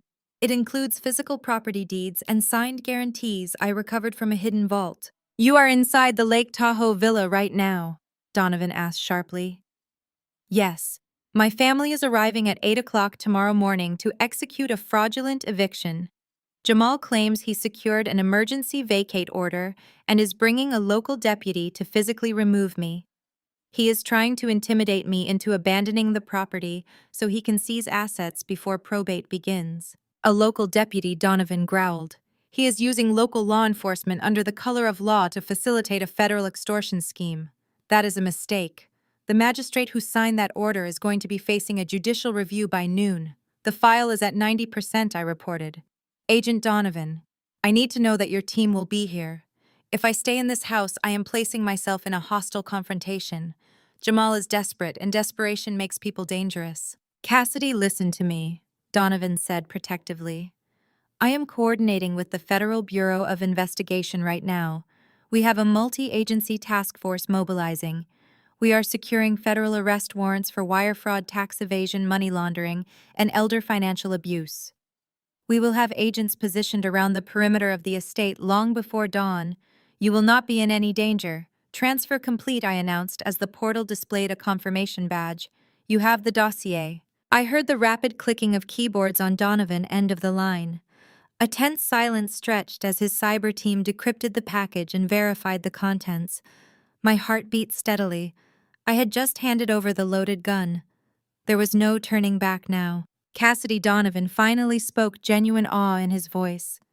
This is a masterpiece. The financial mapping is flawless. You have tied the embezzled funds directly to their luxury purchases. You even tracked the public relations invoices for your sister's social media accounts. This is a bulletproof federal indictment wrapped with a bow. We do not even need them to confess. The math convicts them. I told you I was going to dismantle them, I said softly. You did, Donovan replied. And we are going to help you finish the job. I have contacted the primary institutional investor for Apex Holdings, a man named Montgomery Croft. He has tens of millions tied up in Jamal's fraudulent fund. When I gave him a taste of what your audit uncovered, he demanded to be here. Croft is flying out to Tahoe tonight. He wants to look Jamal in the eye when the cuffs go on. Bring him, I said with a cold smile. Bring them all. We will be in position by 7 in the morning, Donovan instructed. Keep your doors locked until they arrive. Let Jamal make his demands. Let him present that fraudulent eviction notice. The moment he commits the extortion on camera, we move in. Stay calm, Cassidy. You have won. I will see you at dawn, Agent Donovan. I terminated the connection and closed the laptop. I sat alone in the living room, the weight of the past 48 hours suddenly lifting. The terror my family tried to instill in me was completely gone. I poured my espresso down the sink and walked upstairs to the guest bedroom.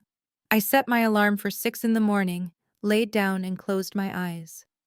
For the first time since the plane crash, I slept deeply and without a single nightmare. My phone alarm chimed at precisely 6 in the morning. I opened my eyes to the pale gray light of pre-dawn filtering through the guest bedroom windows. The air in the house was crisp and still.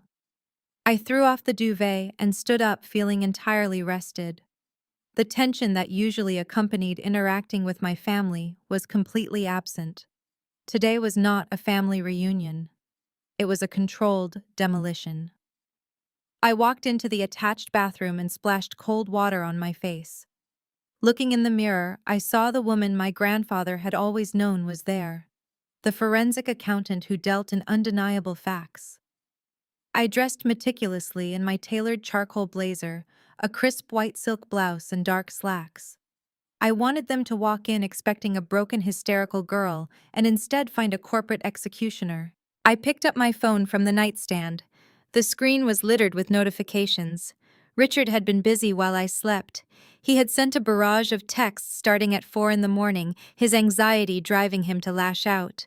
I opened the thread and read the vitriol. Cassidy.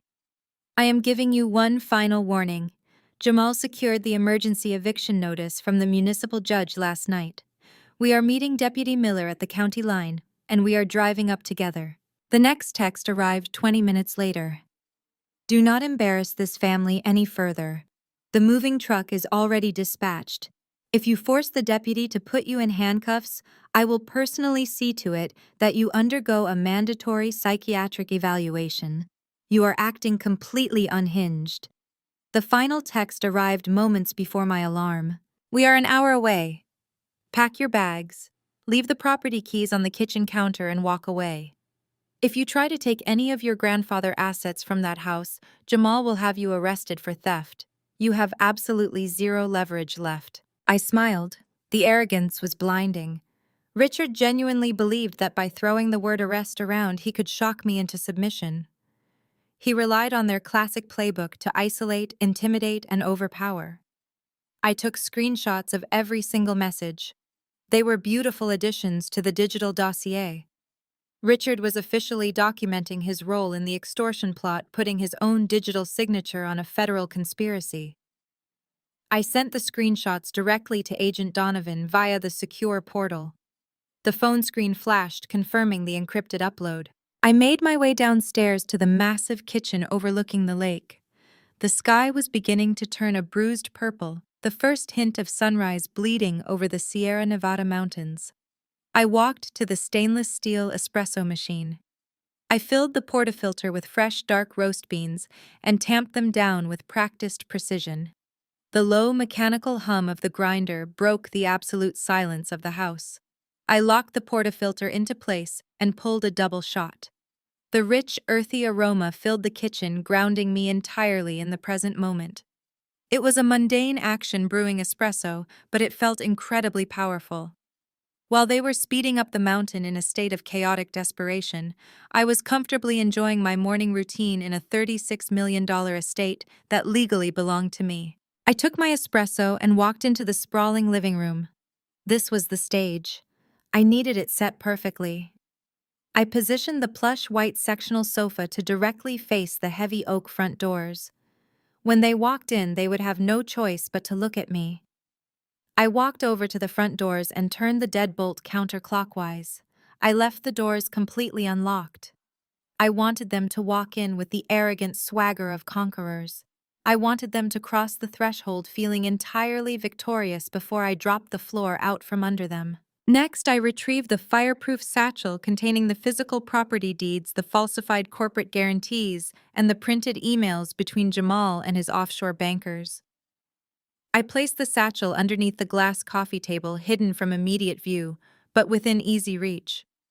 My encrypted laptop sat on the table, the screen dark, but ready to wake at a single touch. I checked my watch. 7:15. They would be here soon. I took a slow sip of my espresso, letting the bitter warmth slide down my throat. I pictured my mother Patricia applying her flawless makeup in the passenger seat of their luxury sport utility vehicle, rehearsing her lines of feigned maternal concern for the benefit of the local deputy. I pictured Jamal gripping the steering wheel of his expensive car, his jaw clenched, sweating under his custom cologne because his fraudulent empire was secretly hemorrhaging cash. I pictured Madison complaining about the early hour, her phone ready to broadcast my supposed mental breakdown to her million followers. They were all playing their parts perfectly, driving blindly toward a cliff edge they could not even see. The sun finally broke over the mountain peaks, casting long, sharp shadows across the glassy surface of Lake Tahoe. The golden light flooded into the living room, illuminating the dust motes dancing in the cold air. I sat down on the center cushion of the white sectional crossing, one leg over the other. I smoothed an invisible wrinkle on my charcoal slacks and rested my hands on my lap. I was perfectly centered. The agonizing decades of trying to earn their love, of shrinking myself to avoid their wrath, felt like they belonged to a completely different person in a completely different lifetime. The woman sitting on this sofa was untouchable. I took one final sip of my espresso and set the porcelain cup down on a coaster. The silence of the morning was suddenly broken by the faint, distant crunch of heavy tires turning onto the long gravel driveway. The crunch of heavy tires on gravel grew steadily louder, vibrating through the thick glass windows of the villa. I remained perfectly still on the white sectional sofa, watching the tree-lined driveway. The morning mist clung to the pines, a cinematic backdrop for the circus about to arrive. First came a matte black Mercedes SUV, instantly recognizable as Jamal's personal vehicle. Its aggressive grille looked absurd against the peaceful landscape. Close behind it was a gleaming silver Range Rover belonging to my parents. Then came the vehicles that truly illustrated the sheer audacity of their plan. A county sheriff cruiser with its light bar, dark but imposing, pulled into the circular driveway. Trailing at the very back, struggling on the incline, was a generic white moving truck. The convoy parked in a neat row near the main entrance. The doors of the Mercedes swung open. Jamal stepped onto the granite wearing a tailored navy overcoat layered over a pristine turtleneck. He adjusted his cuffs, his posture radiating the supreme arrogance of a man who believed he owned the world. He was the picture of a Wall Street conqueror coming to claim his spoils. From the passenger side emerged Madison. Even at this early hour, she was entirely camera-ready. She wore oversized designer sunglasses and carried the notorious $25,000 gray luxury handbag on her forearm. Before she even closed her car door, she had her smartphone raised, angling the camera to capture her own face. I could easily imagine the tragic narrative she was currently broadcasting to her millions of followers, weaving a tale of a brave family forced to evict a dangerously unstable sister. Patricia and Richard stepped out of their Range Rover. My mother wore an expression of severe practiced distress, gripping a designer clutch like a shield. My father looked grim and impatient, buttoning his jacket against the crisp mountain air.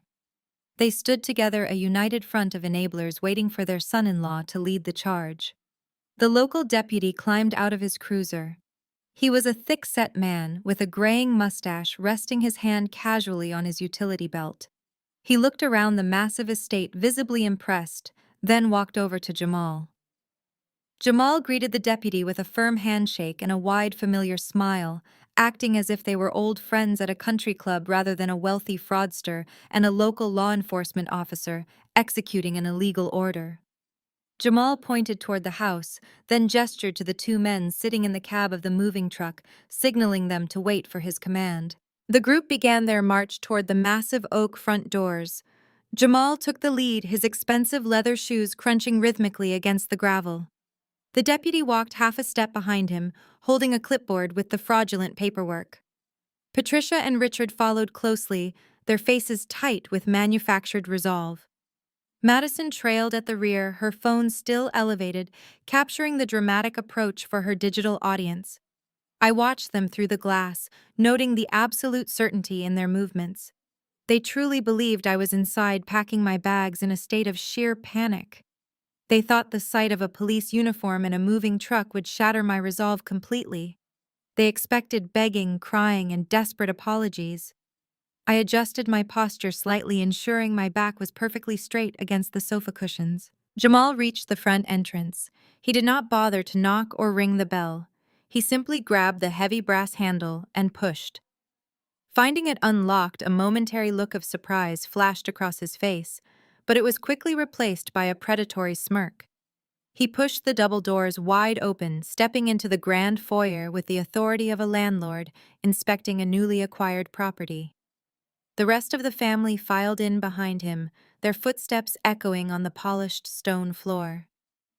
The deputy lingered near the doorway, looking slightly uncomfortable, but obligated to proceed. Madison immediately panned her camera around the foyer, dramatically gasping as if the pristine house were a crime scene. Jamal strode forward, crossing from the entryway directly into the sprawling living room. He stopped short when he saw me sitting calmly on the white sectional, my espresso cup resting on the coaster beside me. "Well, well," Jamal announced, his voice booming through the vaulted space. "I see you decided to make this easy on everyone, Cassidy. I expected to find you barricaded in a bedroom. I am glad to see you are finally acting somewhat rational." I did not flinch.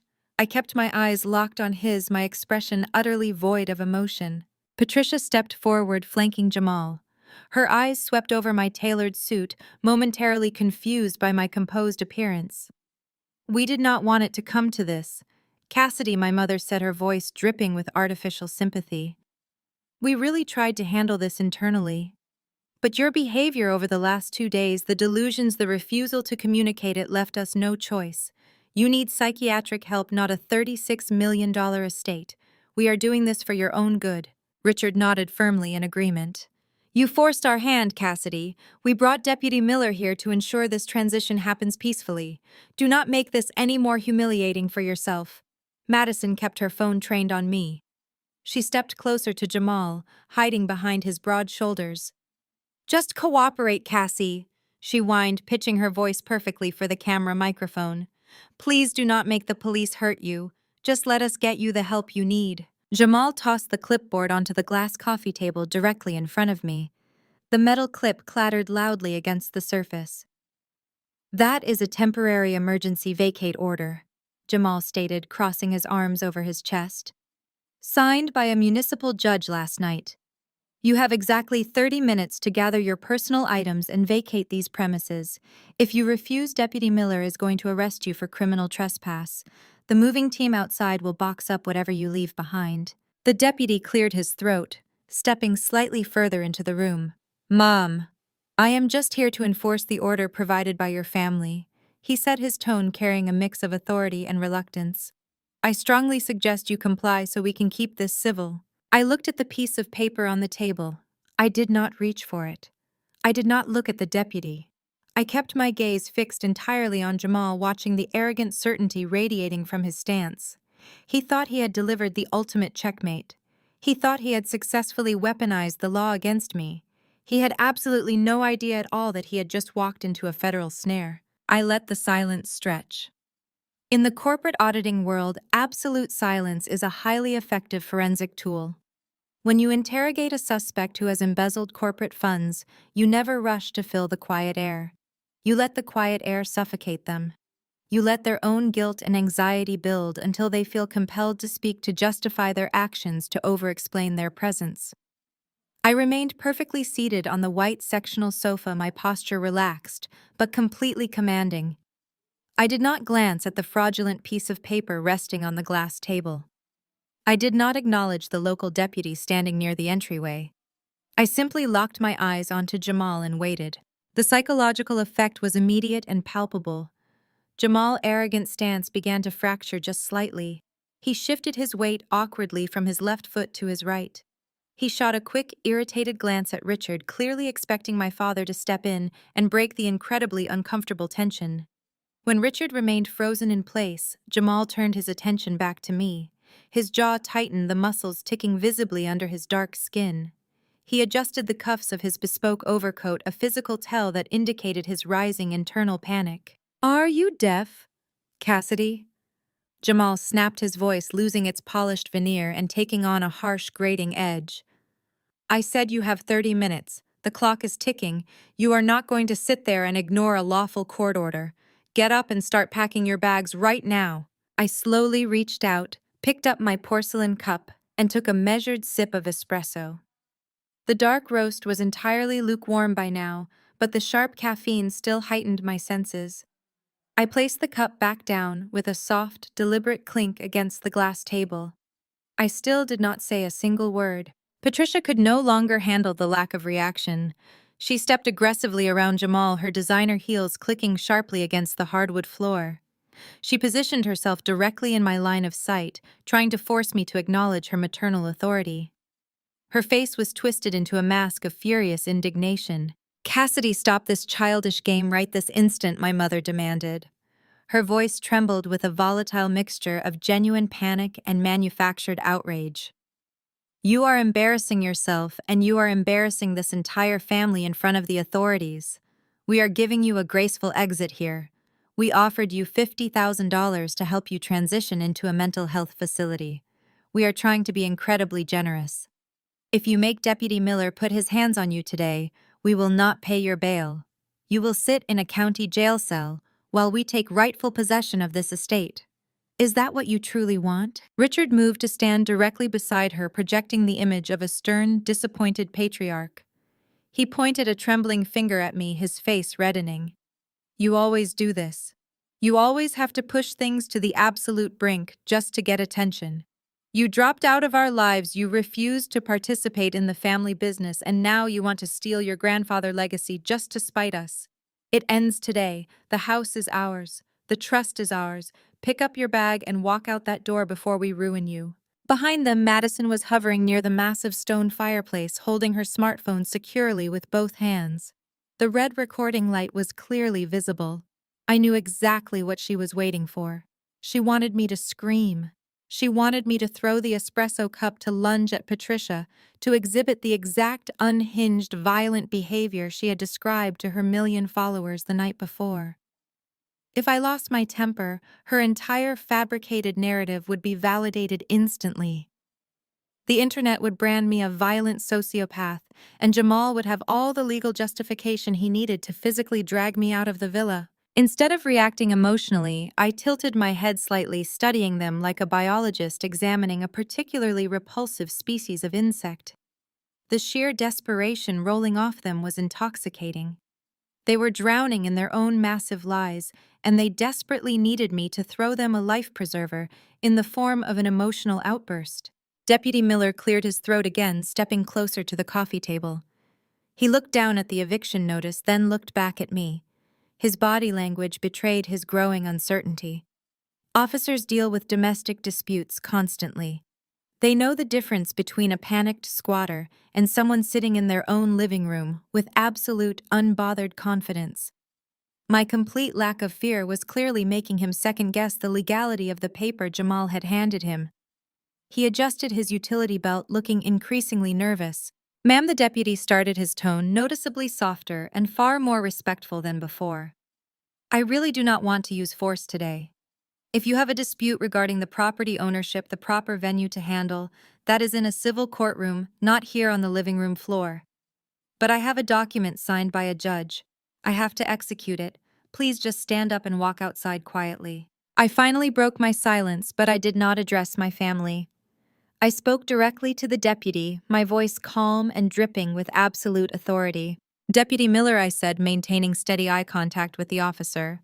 Before you take another step toward me, I highly advise you to contact your dispatch and verify the authenticity of that emergency vacate order.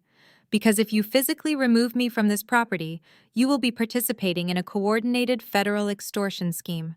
The judge who allegedly signed that document did not have jurisdiction over an estate currently under federal probate review. You are being used as muscle by a man who is currently under active federal investigation for wire fraud. The deputy froze entirely. His hand slowly dropped away from his utility belt. He looked from my calm face to Jamal, who was suddenly looking incredibly rigid. The color had drained from the officer face as the word federal registered. Local law enforcement officers do not tangle with federal jurisdictions, especially when a squatter starts using precise terminology regarding probate and wire fraud. Officer, do not listen to a word she is saying, Jamal commanded, though his voice cracked slightly. She is having a psychotic break. She does not even know what a probate review is. Just grab her arms and let us get this over with. I did not even look at Jamal. I kept my eyes locked on the deputy. If you touch me, I will ensure your name and badge number are added to the federal indictment currently being unsealed in Chicago, I stated evenly. Step back, Deputy Miller. You are going to want to be standing very far away from these people in 5 minutes. The deputy took 2 deliberate steps backward. I am going to call my watch commander, Miller muttered, pulling his radio. He backed toward the foyer, leaving my family alone in the center of the living room. With the immediate physical threat neutralized, I turned my attention fully to the 4 people who had spent my entire life trying to make me feel small. I stood up from the white sectional sofa. I smoothed my charcoal blazer and walked around the glass coffee table, stepping directly into their personal space. Madison was still holding her phone up, the recording light glowing red. Her perfectly contoured face was a mask of confusion. Madison, I said, my voice echoing sharply. That bag you are holding, the Hermes Birkin, it is the Gris Tourterelle Togo leather with palladium hardware, correct? Madison blinked, thrown off balance by the sudden pivot to her accessories. She lowered her phone. What? What does my bag have to do with anything? You are acting crazy again.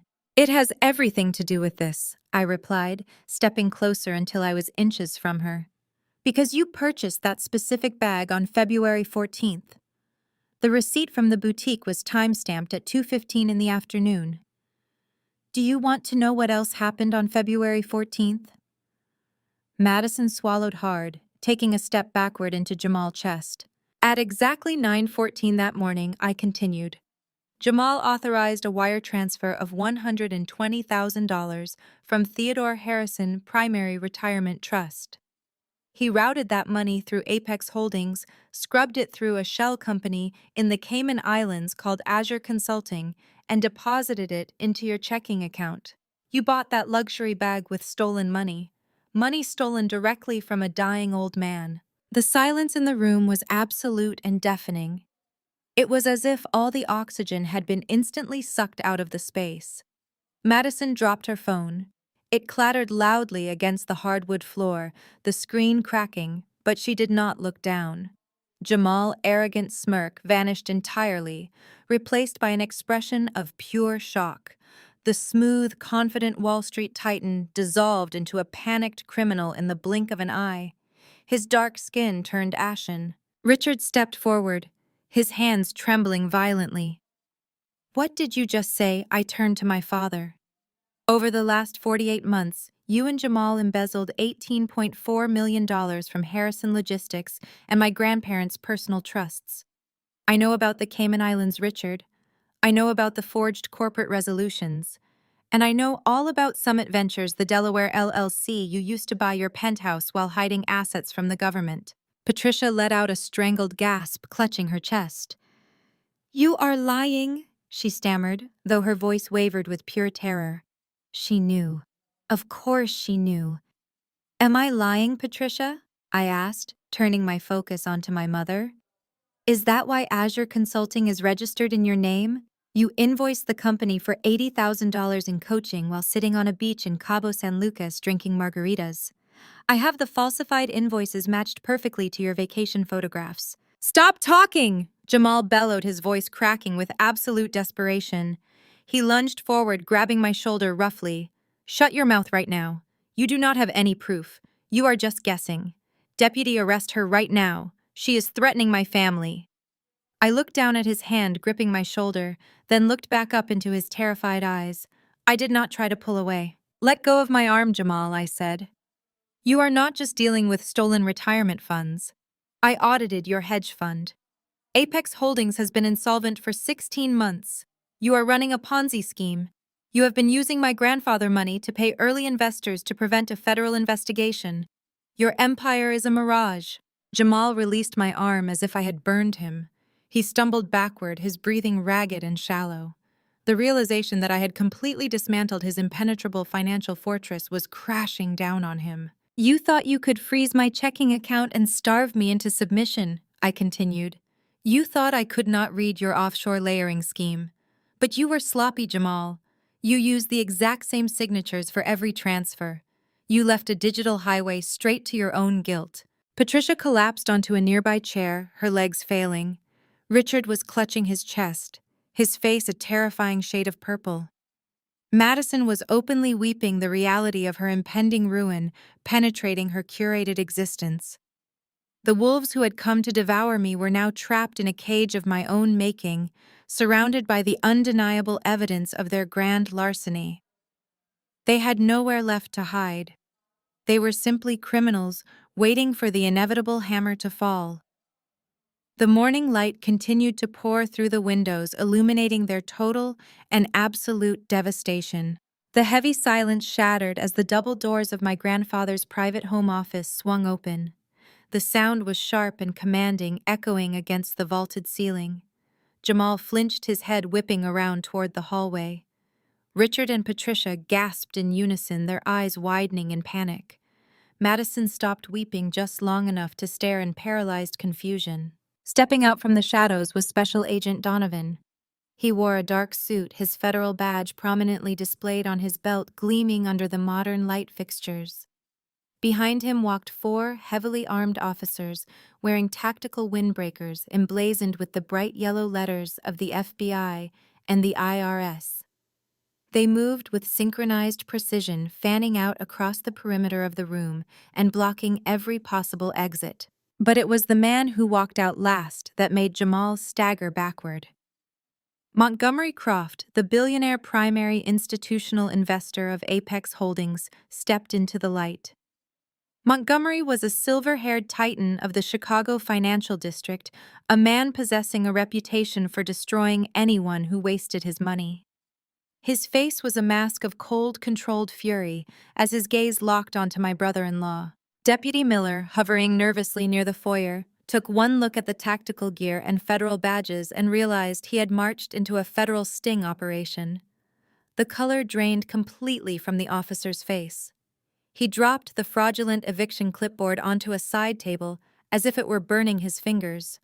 He held his hands up in a gesture of complete surrender, backing away toward the front door until his shoulders hit the oak frame.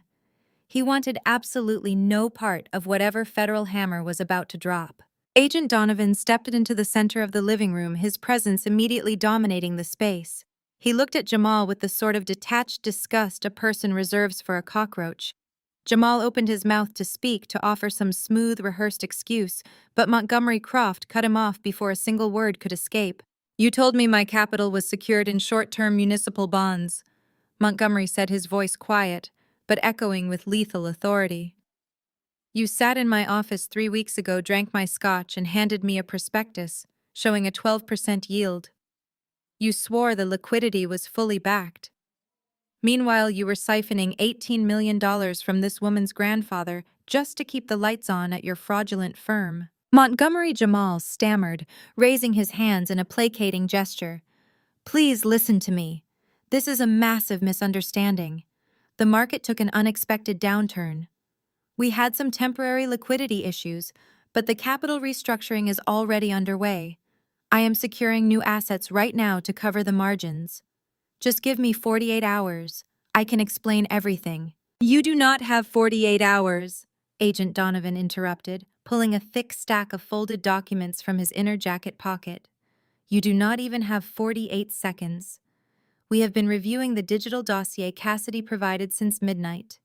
We have the SWIFT transfer logs. We have the Cayman Island Shell Company registrations. We have the falsified invoices from Azure Consulting. Donovan turned his sharp gaze toward my parents. Patricia shrank back into her chair, her manicured hands covering her mouth in terror. Richard looked as though he might collapse onto the expensive hardwood floor. Richard Harrison Donovan continued reading from the warrants. You are hereby named as a co-conspirator in federal wire fraud, corporate embezzlement, and the financial exploitation of a vulnerable adult. Patricia Harrison, you are charged with money laundering and tax evasion through the fraudulent entity, Azure Consulting. We have already initiated asset forfeiture protocols on your primary residences, your vehicles, and all domestic bank accounts. No! Patricia shrieked, the sound tearing through the room like shattered glass. No, this cannot be happening. We are good people. Richard, do something. Call our lawyers. Tell them this is a mistake. Your lawyers cannot save you from the math, I stated, stepping forward to stand shoulder to shoulder with Agent Donovan. I told you yesterday that you were not going to see a single cent of this estate. I warned you not to push me. You chose to ignore every warning. You thought you could use a fake eviction notice to throw me onto the street. You thought you could destroy my professional reputation to silence me. You bet your freedom on the assumption that I was weak. Madison scrambled up from the floor, her luxury handbag tumbling over and spilling its contents across the rug. She rushed toward me, tears streaming down her face, her hands clasped together in desperate supplication. Cassie, please. She begged, her voice high and frantic. I did not know. I swear I had no idea where the money was coming from. Jamal told me his business was booming. He told me he was a genius. You have to tell them I had nothing to do with the corporate transfers. I am your sister. You cannot let them take me to jail. Madison Donovan said, shutting down her hysterical performance instantly. We have wire transfers directly linking the stolen pension funds to your personal checking account. We have invoices for the public relations firm you hired to artificially inflate your social media following. Ignorance is not a valid legal defense when you are actively spending embezzled federal funds. You will have time to explain your spending habits to the grand jury. The federal agents moved forward in unison, retrieving metal handcuffs from their belts. The sound of the ratcheting metal filled the living room, a mechanical symphony of justice finally being served. Jamal tried to step backward, looking wildly around the room for an escape route that did not exist. The front doors were blocked. The federal agents had the perimeter secured. His polished, arrogant empire had evaporated in less than 5 minutes, leaving him exposed to the harsh, unforgiving light of reality. 2 federal agents moved swiftly, closing the distance before Jamal could even formulate a thought of resisting. They grabbed his arms, spinning him around and slamming him face first against the polished glass of the coffee table. The fraudulent eviction notice fluttered to the floor, trampled beneath their tactical boots. Agent Donovan stepped forward, his voice a relentless baritone that commanded the room. Jamal Washington, you are under federal arrest for wire fraud, securities fraud, and money laundering. You have the right to remain silent. Anything you say can and will be used against you in a court of law. Montgomery Croft stepped closer, leaning down so his face was inches from Jamal, who was pressing his cheek against the cold glass. You arrogant fool, Montgomery whispered, his tone laced with absolute venom. You thought you could use this tragedy to patch the gaping holes in your fund. I am going to ensure every single asset you possess is liquidated. You will spend the rest of your miserable life in a federal penitentiary, and when you finally get out, you will not have a dime to your name. Jamal thrashed against the agents, his custom suit tearing at the shoulder seam. Richard, he screamed, turning his head to look at my father. Tell them you authorized the transfers. You signed the corporate resolutions. You told me the company pension was fair game. Do not let them put all of this on me. The agents hauled Jamal to his feet, securing the handcuffs tightly behind his back. Donovan turned his attention to my parents. Patricia had collapsed, sobbing hysterically on the floor. Richard stood frozen, his eyes wide with a terror so profound it almost looked comical. "Richard and Patricia Harrison," Donovan announced, pulling out a second set of warrants. "You are under arrest for conspiracy to commit wire fraud, tax evasion, and the financial exploitation of Theodore Harrison." Agents flanked my parents, forcing Richard's arms behind his back. The sharp click of the metal cuffs echoed. Patricia fought the agents, thrashing wildly. "Get your hands off me," she shrieked, her aristocratic facade shattered. "I am a respected philanthropist. I do not belong in handcuffs. You cannot do this to us. We have powerful friends in this state." "Your powerful friends are ignoring your phone calls," Donovan replied coldly. "The federal grand jury convened an hour ago. Every bank account associated with Azure Consulting and Summit Ventures is frozen. Your city penthouse is currently being raided by my colleagues in Chicago. You have absolutely nothing left." The immediate implosion of the family dynamic began exactly as I had calculated. With the illusion of wealth and control completely destroyed, the carefully maintained loyalty between them vanished instantly. They were like rats trapped in a sinking ship, desperately trying to climb over each other to survive. Richard, his face pressed against the shoulder of a federal agent, turned his furious gaze toward Jamal. "You ruined us!" Richard bellowed, his voice cracking. "You promised me the offshore layering was untraceable. You said Apex Holdings was a fortress. I gave you the keys to my father company, and you destroyed my life." Jamal laughed, a harsh, desperate sound.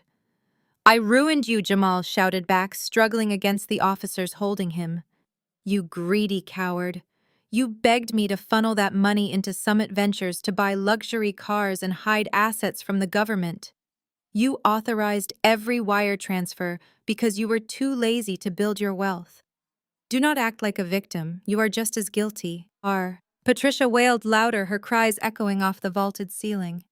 "My reputation!" she screamed, thrashing against the agent securing her cuffs. "The charity gala is next week. The country club will revoke our membership. How could you let this happen, Richard?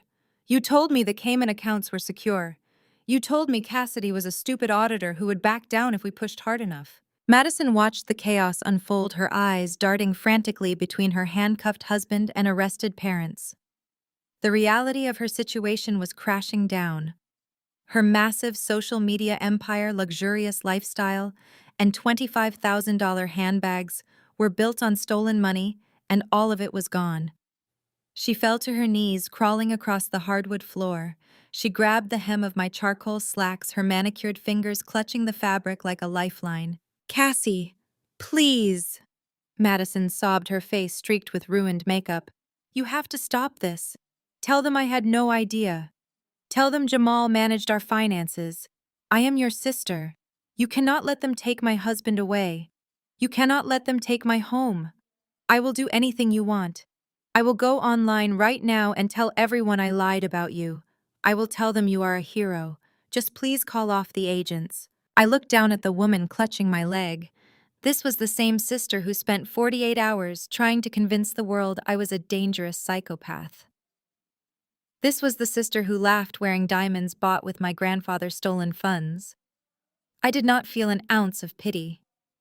I reached down and firmly pried her fingers off my slacks, stepping back to create a solid boundary. "I am not calling anyone off, Madison," I said, my voice echoing with absolute finality. "You made your choices when you decided to finance your superficial life with stolen money. You made your choice when you tried to destroy my career with a fabricated smear campaign. You thought you could use your platform to bury the truth and protect your fraudulent lifestyle. The consequences are yours to bear. Every single asset you own will be seized by the federal government to repay the victims of Jamal Ponzi scheme. Your kingdom is going to burn to the ground. You will finally have to face the world as the wife of a convicted felon. The delusion is over." Madison stared up at me, the fake tears instantly drying on her face. When she realized the fragile victim routine held absolutely no power over me, the mask completely slipped. The terrified sister vanished, replaced by the vicious, entitled woman who had tormented me since childhood. She pushed herself up from the floor, her face twisting into an ugly sneer. You are going to burn in hell for this, Cassidy Madison hissed, her voice vibrating with pure malice. You have always been jealous of me. You planned this whole thing because you could never get a man like Jamal. You could never be me. So you decided to tear down my entire life out of spite. You are a bitter, lonely, pathetic accountant who is going to die alone in a house you stole from your own family. I did not even blink. I just looked at the federal agent standing behind her. Agent Donovan stepped forward, grabbing Madison by the arm. Madison Harrison. Donovan stated, producing a third set of handcuffs. You are under arrest for conspiracy to commit wire fraud and receipt of stolen federal funds. Turn around and place your hands behind your back. Madison shrieked, fighting the agent as the cold steel snapped around her wrists. She kicked and thrashed, screaming profanities that would have horrified her carefully curated internet audience. Her designer sweatshirt slipped off her shoulder, completely ruining her aesthetic. Meanwhile, Richard was actively trying to save his own skin. Seeing his favorite daughter in handcuffs finally broke the last remaining shred of his loyalty to anyone but himself. He turned frantically toward Agent Donovan, ignoring the fact that he was already restrained. Agent Donovan, listen to me, Richard begged, sweat pouring down his forehead. I can give you everything. I can give you the login credentials for the Summit Ventures accounts. I can testify against Jamal. I have emails proving he orchestrated the entire offshore layering scheme. I was just following his financial advice. He manipulated me. I can even give you the records for Patricia. I can prove she knew exactly where the money for Azure Consulting was coming from. Just give me immunity. Give me a plea deal right now. Patricia gasped, her head whipping around to stare at her husband of 35 long years. Richard, how could you? Patricia screamed, her voice cracking with absolute disbelief. You are throwing me to the wolves to save yourself. I only set up that consulting firm because you told me we needed to hide the assets from the tax board. You promised me we were protected. You promised me Theodore was too blind to notice. I am not going to federal prison for you, Patricia, Richard shouted back, his face purple with rage. You spent $3 million on penthouse renovations and European vacations in a single year. You drained the accounts faster than Jamal could launder the money. I am not taking the fall for your reckless spending. Jamal let out a loud, echoing laugh that sounded genuinely unhinged. He was leaning against the glass coffee table, handcuffed and completely defeated, but he could not resist dragging his father-in-law down into the mud with him. You want to talk about reckless spending, Richard? Jamal sneered, looking directly at the federal agents. You should check the domestic wire transfers to a private bank account in Nevada. Richard has been funneling hundreds of thousands of dollars to a 25-year-old aspiring actress for the last 3 years. He bought her a condo with the stolen logistics money. If you think Patricia is going to prison, wait until you show the grand jury the paper trail for his little side projects. Patricia let out an inhuman wail, lunging toward Richard, despite the agents holding her back. You disgusting pig, she shrieked, kicking at his shins. I gave you my youth. I built this family image. You stole from my own father to buy a condo for some cheap girl. The living room had devolved into an absolute theater of chaos. They were tearing each other to shreds, airing every dirty, hidden secret they had kept buried beneath their veneer of high society perfection. The immaculate Harrison family was nothing but a den of thieves, liars, and adulterers turning on one another the exact second the consequences arrived. They had spent decades presenting a united front of superiority, looking down on everyone around them, especially me. Now they were exposing their true putrid colors to a room full of federal agents and a billionaire investor who was watching the spectacle with undisguised revulsion. Agent Donovan raised his hand, signaling the tactical team to intervene. That is enough, Donovan barked, his voice cutting through the screaming match. You can all share your confessions with the federal prosecutors. Get them out of here. The agents grabbed Richard, Patricia, Jamal, and Madison, physically marching them toward the Grand Oak front doors. The humiliation was absolute. They were being perp-walked through the foyer of the $36 million estate they had confidently expected to steal just an hour ago. As they were dragged past me, Jamal locked eyes with me one final time. The arrogance was entirely gone, replaced by a hollow, terrifying emptiness. He knew his life was over. Madison continued to sob hysterically, her expensive sneakers dragging against the polished stone floor. Patricia was hyperventilating, muttering incoherently about her ruined social standing. Richard just stared at the floor, a broken, cowardly man who had lost everything because of his own insatiable greed. I followed them to the front doors, standing on the threshold, as the agents marched them out into the crisp mountain air. The local Deputy Miller was standing near his cruiser, looking visibly sick to his stomach as he watched the federal arrests unfold. The two men in the moving truck had wisely remained inside their cab, staring wide-eyed at the tactical gear and the heavy cold steel handcuffs. The driver of the white moving truck slowly reached out and rolled up his window, wanting absolutely nothing to do with the federal raid unfolding on the gravel driveway.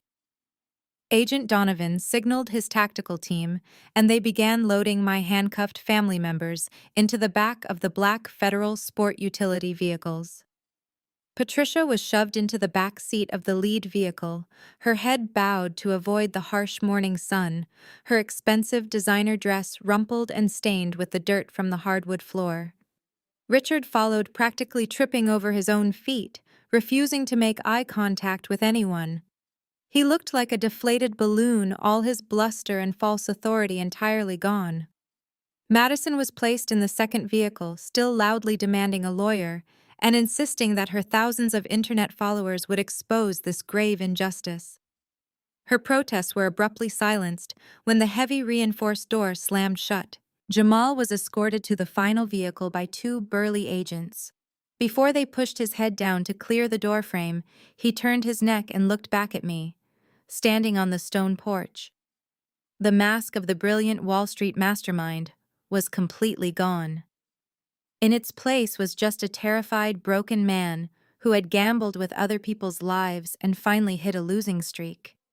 I did not smile. I did not wave goodbye. I simply maintained his gaze until he broke it, looking down at the gravel in total defeat. He ducked into the vehicle and the door was secured. Deputy Miller hurriedly approached Agent Donovan, offering a nervous salute and profusely apologizing for his involvement. Donovan dismissed the local officer with a curt nod, advising him to choose his friends more carefully in the future.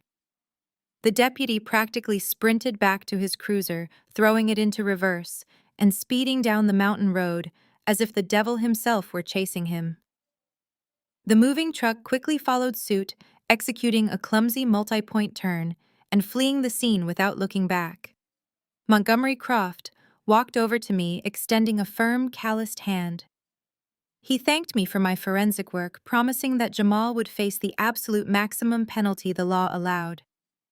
He then climbed into his waiting private car and departed. Agent Donovan gave me a final reassuring nod before joining his team. The federal convoy slowly rolled down the driveway, the tires crunching against the gravel, taking the toxic remnants of my family away. I stood alone on the porch of the $36 million estate. The morning air was crisp, clean, and smelled of pine needles. The absolute silence that settled over the property was no longer heavy or oppressive. It was the beautiful, resonant silence of peace. I walked back inside, closed the heavy oak doors, and locked them securely. The federal justice system moves with terrifying speed when presented with an airtight, mathematically proven dossier of massive wire fraud. Within 48 hours of the arrests at Lake Tahoe, the United States Attorney Office in Chicago unsealed the grand jury indictments. The fallout was swift, brutal, and entirely public. Apex Holdings collapsed overnight. The moment Montgomery Croft withdrew his institutional backing and the Securities and Exchange Commission announced the freezing of all corporate assets, the illusion of Jamal hedge fund evaporated. The offices were raided, the remaining employees were locked out, and the federal receivers stepped in to liquidate whatever scraps of capital remained. Jamal was denied bail, deemed an extreme flight risk due to his extensive offshore connections in the Cayman Islands and the Bahamas. He was remanded to a federal detention center, trading his bespoke Italian suits for a standard-issue orange jumpsuit. Without his wealth to shield him, he quickly turned on everyone, offering up Richard and Patricia on a silver platter in a desperate, futile attempt to reduce his own impending sentence. But the prosecutors did not need his cooperation. My forensic mapping had already proven the conspiracy beyond a shadow of a doubt. The devastation of my parents was absolute. The federal government initiated immediate civil asset forfeiture on every property tied to Azure Consulting and Summit Ventures. Richard and Patricia were given exactly 24 hours to vacate their luxurious downtown Chicago penthouse.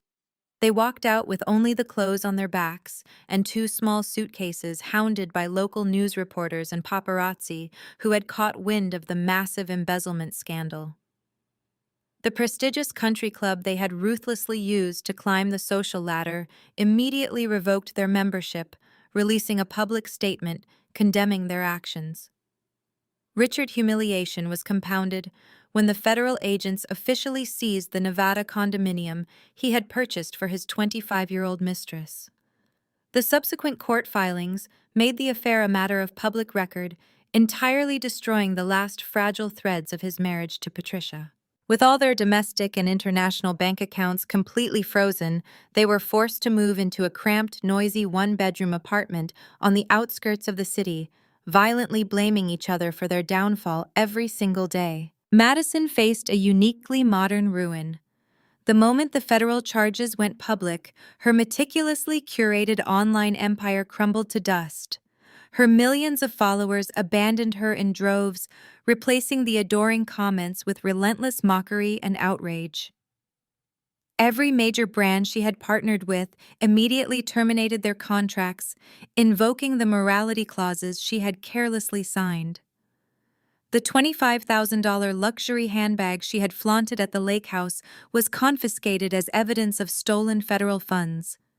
Facing massive legal bills and the absolute seizure of her marital assets, Madison was forced to sell off her remaining designer shoes and jewelry to second-hand consignment shops just to afford a low-tier defense attorney. She filed for divorce from Jamal less than a month after the arrest, attempting to rebrand herself as a naive victim of his financial abuse. But the internet is unforgiving, and the prosecutors possess the wire transfers proving she knowingly spent the stolen employee pension funds. She was facing up to 5 years in federal prison, and no amount of crying on camera could save her from the reality she had built. The federal trial was a media spectacle that stripped away the final remnants of the Harrison family facade. Jamal's arrogance persisted until the prosecution presented the encrypted ledgers on the courtroom monitors. Watching his digital fingerprints trace the stolen millions into his offshore accounts finally broke him. The judge showed zero leniency for a man who preyed upon an elderly family member and defrauded investors. Jamal was sentenced to 15 years in a maximum security federal penitentiary without the possibility of early parole. He was ordered to pay full restitution, guaranteeing his wages would be garnished for the rest of his natural life. When the bailiff led him away in handcuffs, he did not look back.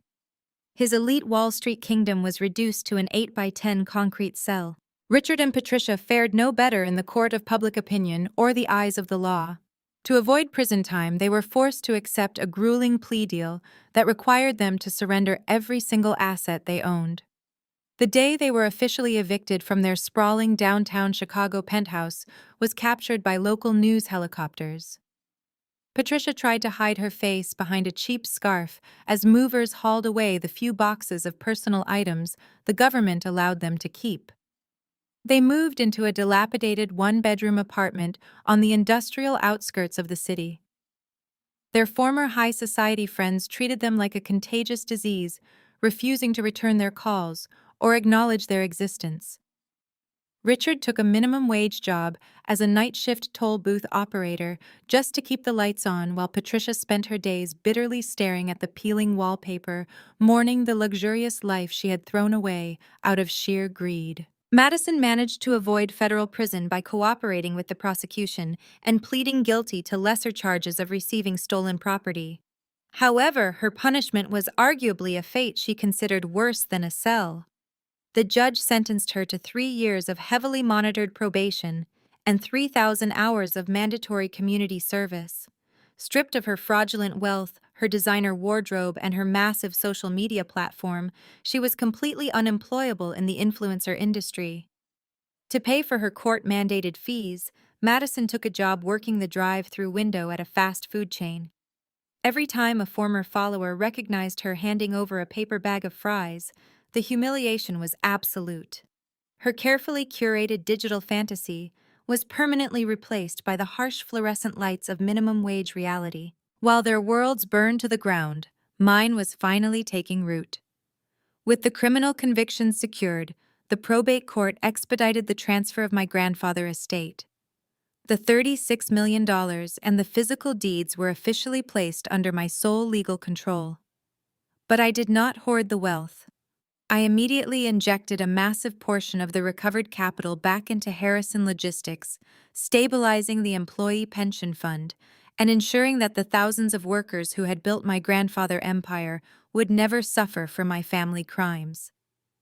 Then I took $5 million and established the Theodore Harrison Memorial Foundation. The foundation provides full-ride scholarships to young women from underprivileged backgrounds who want to pursue degrees in forensic accounting and financial law. I wanted to create an army of smart, relentless women equipped with the exact tools needed to hunt down predators like Jamal. 6 months after the morning they tried to evict me, I walked out onto the wooden dock of the Lake Tahoe villa. The air was crisp, carrying the scent of pine needles and fresh water. I carried a hot cup of black coffee and a copy of my grandfather's favorite novel.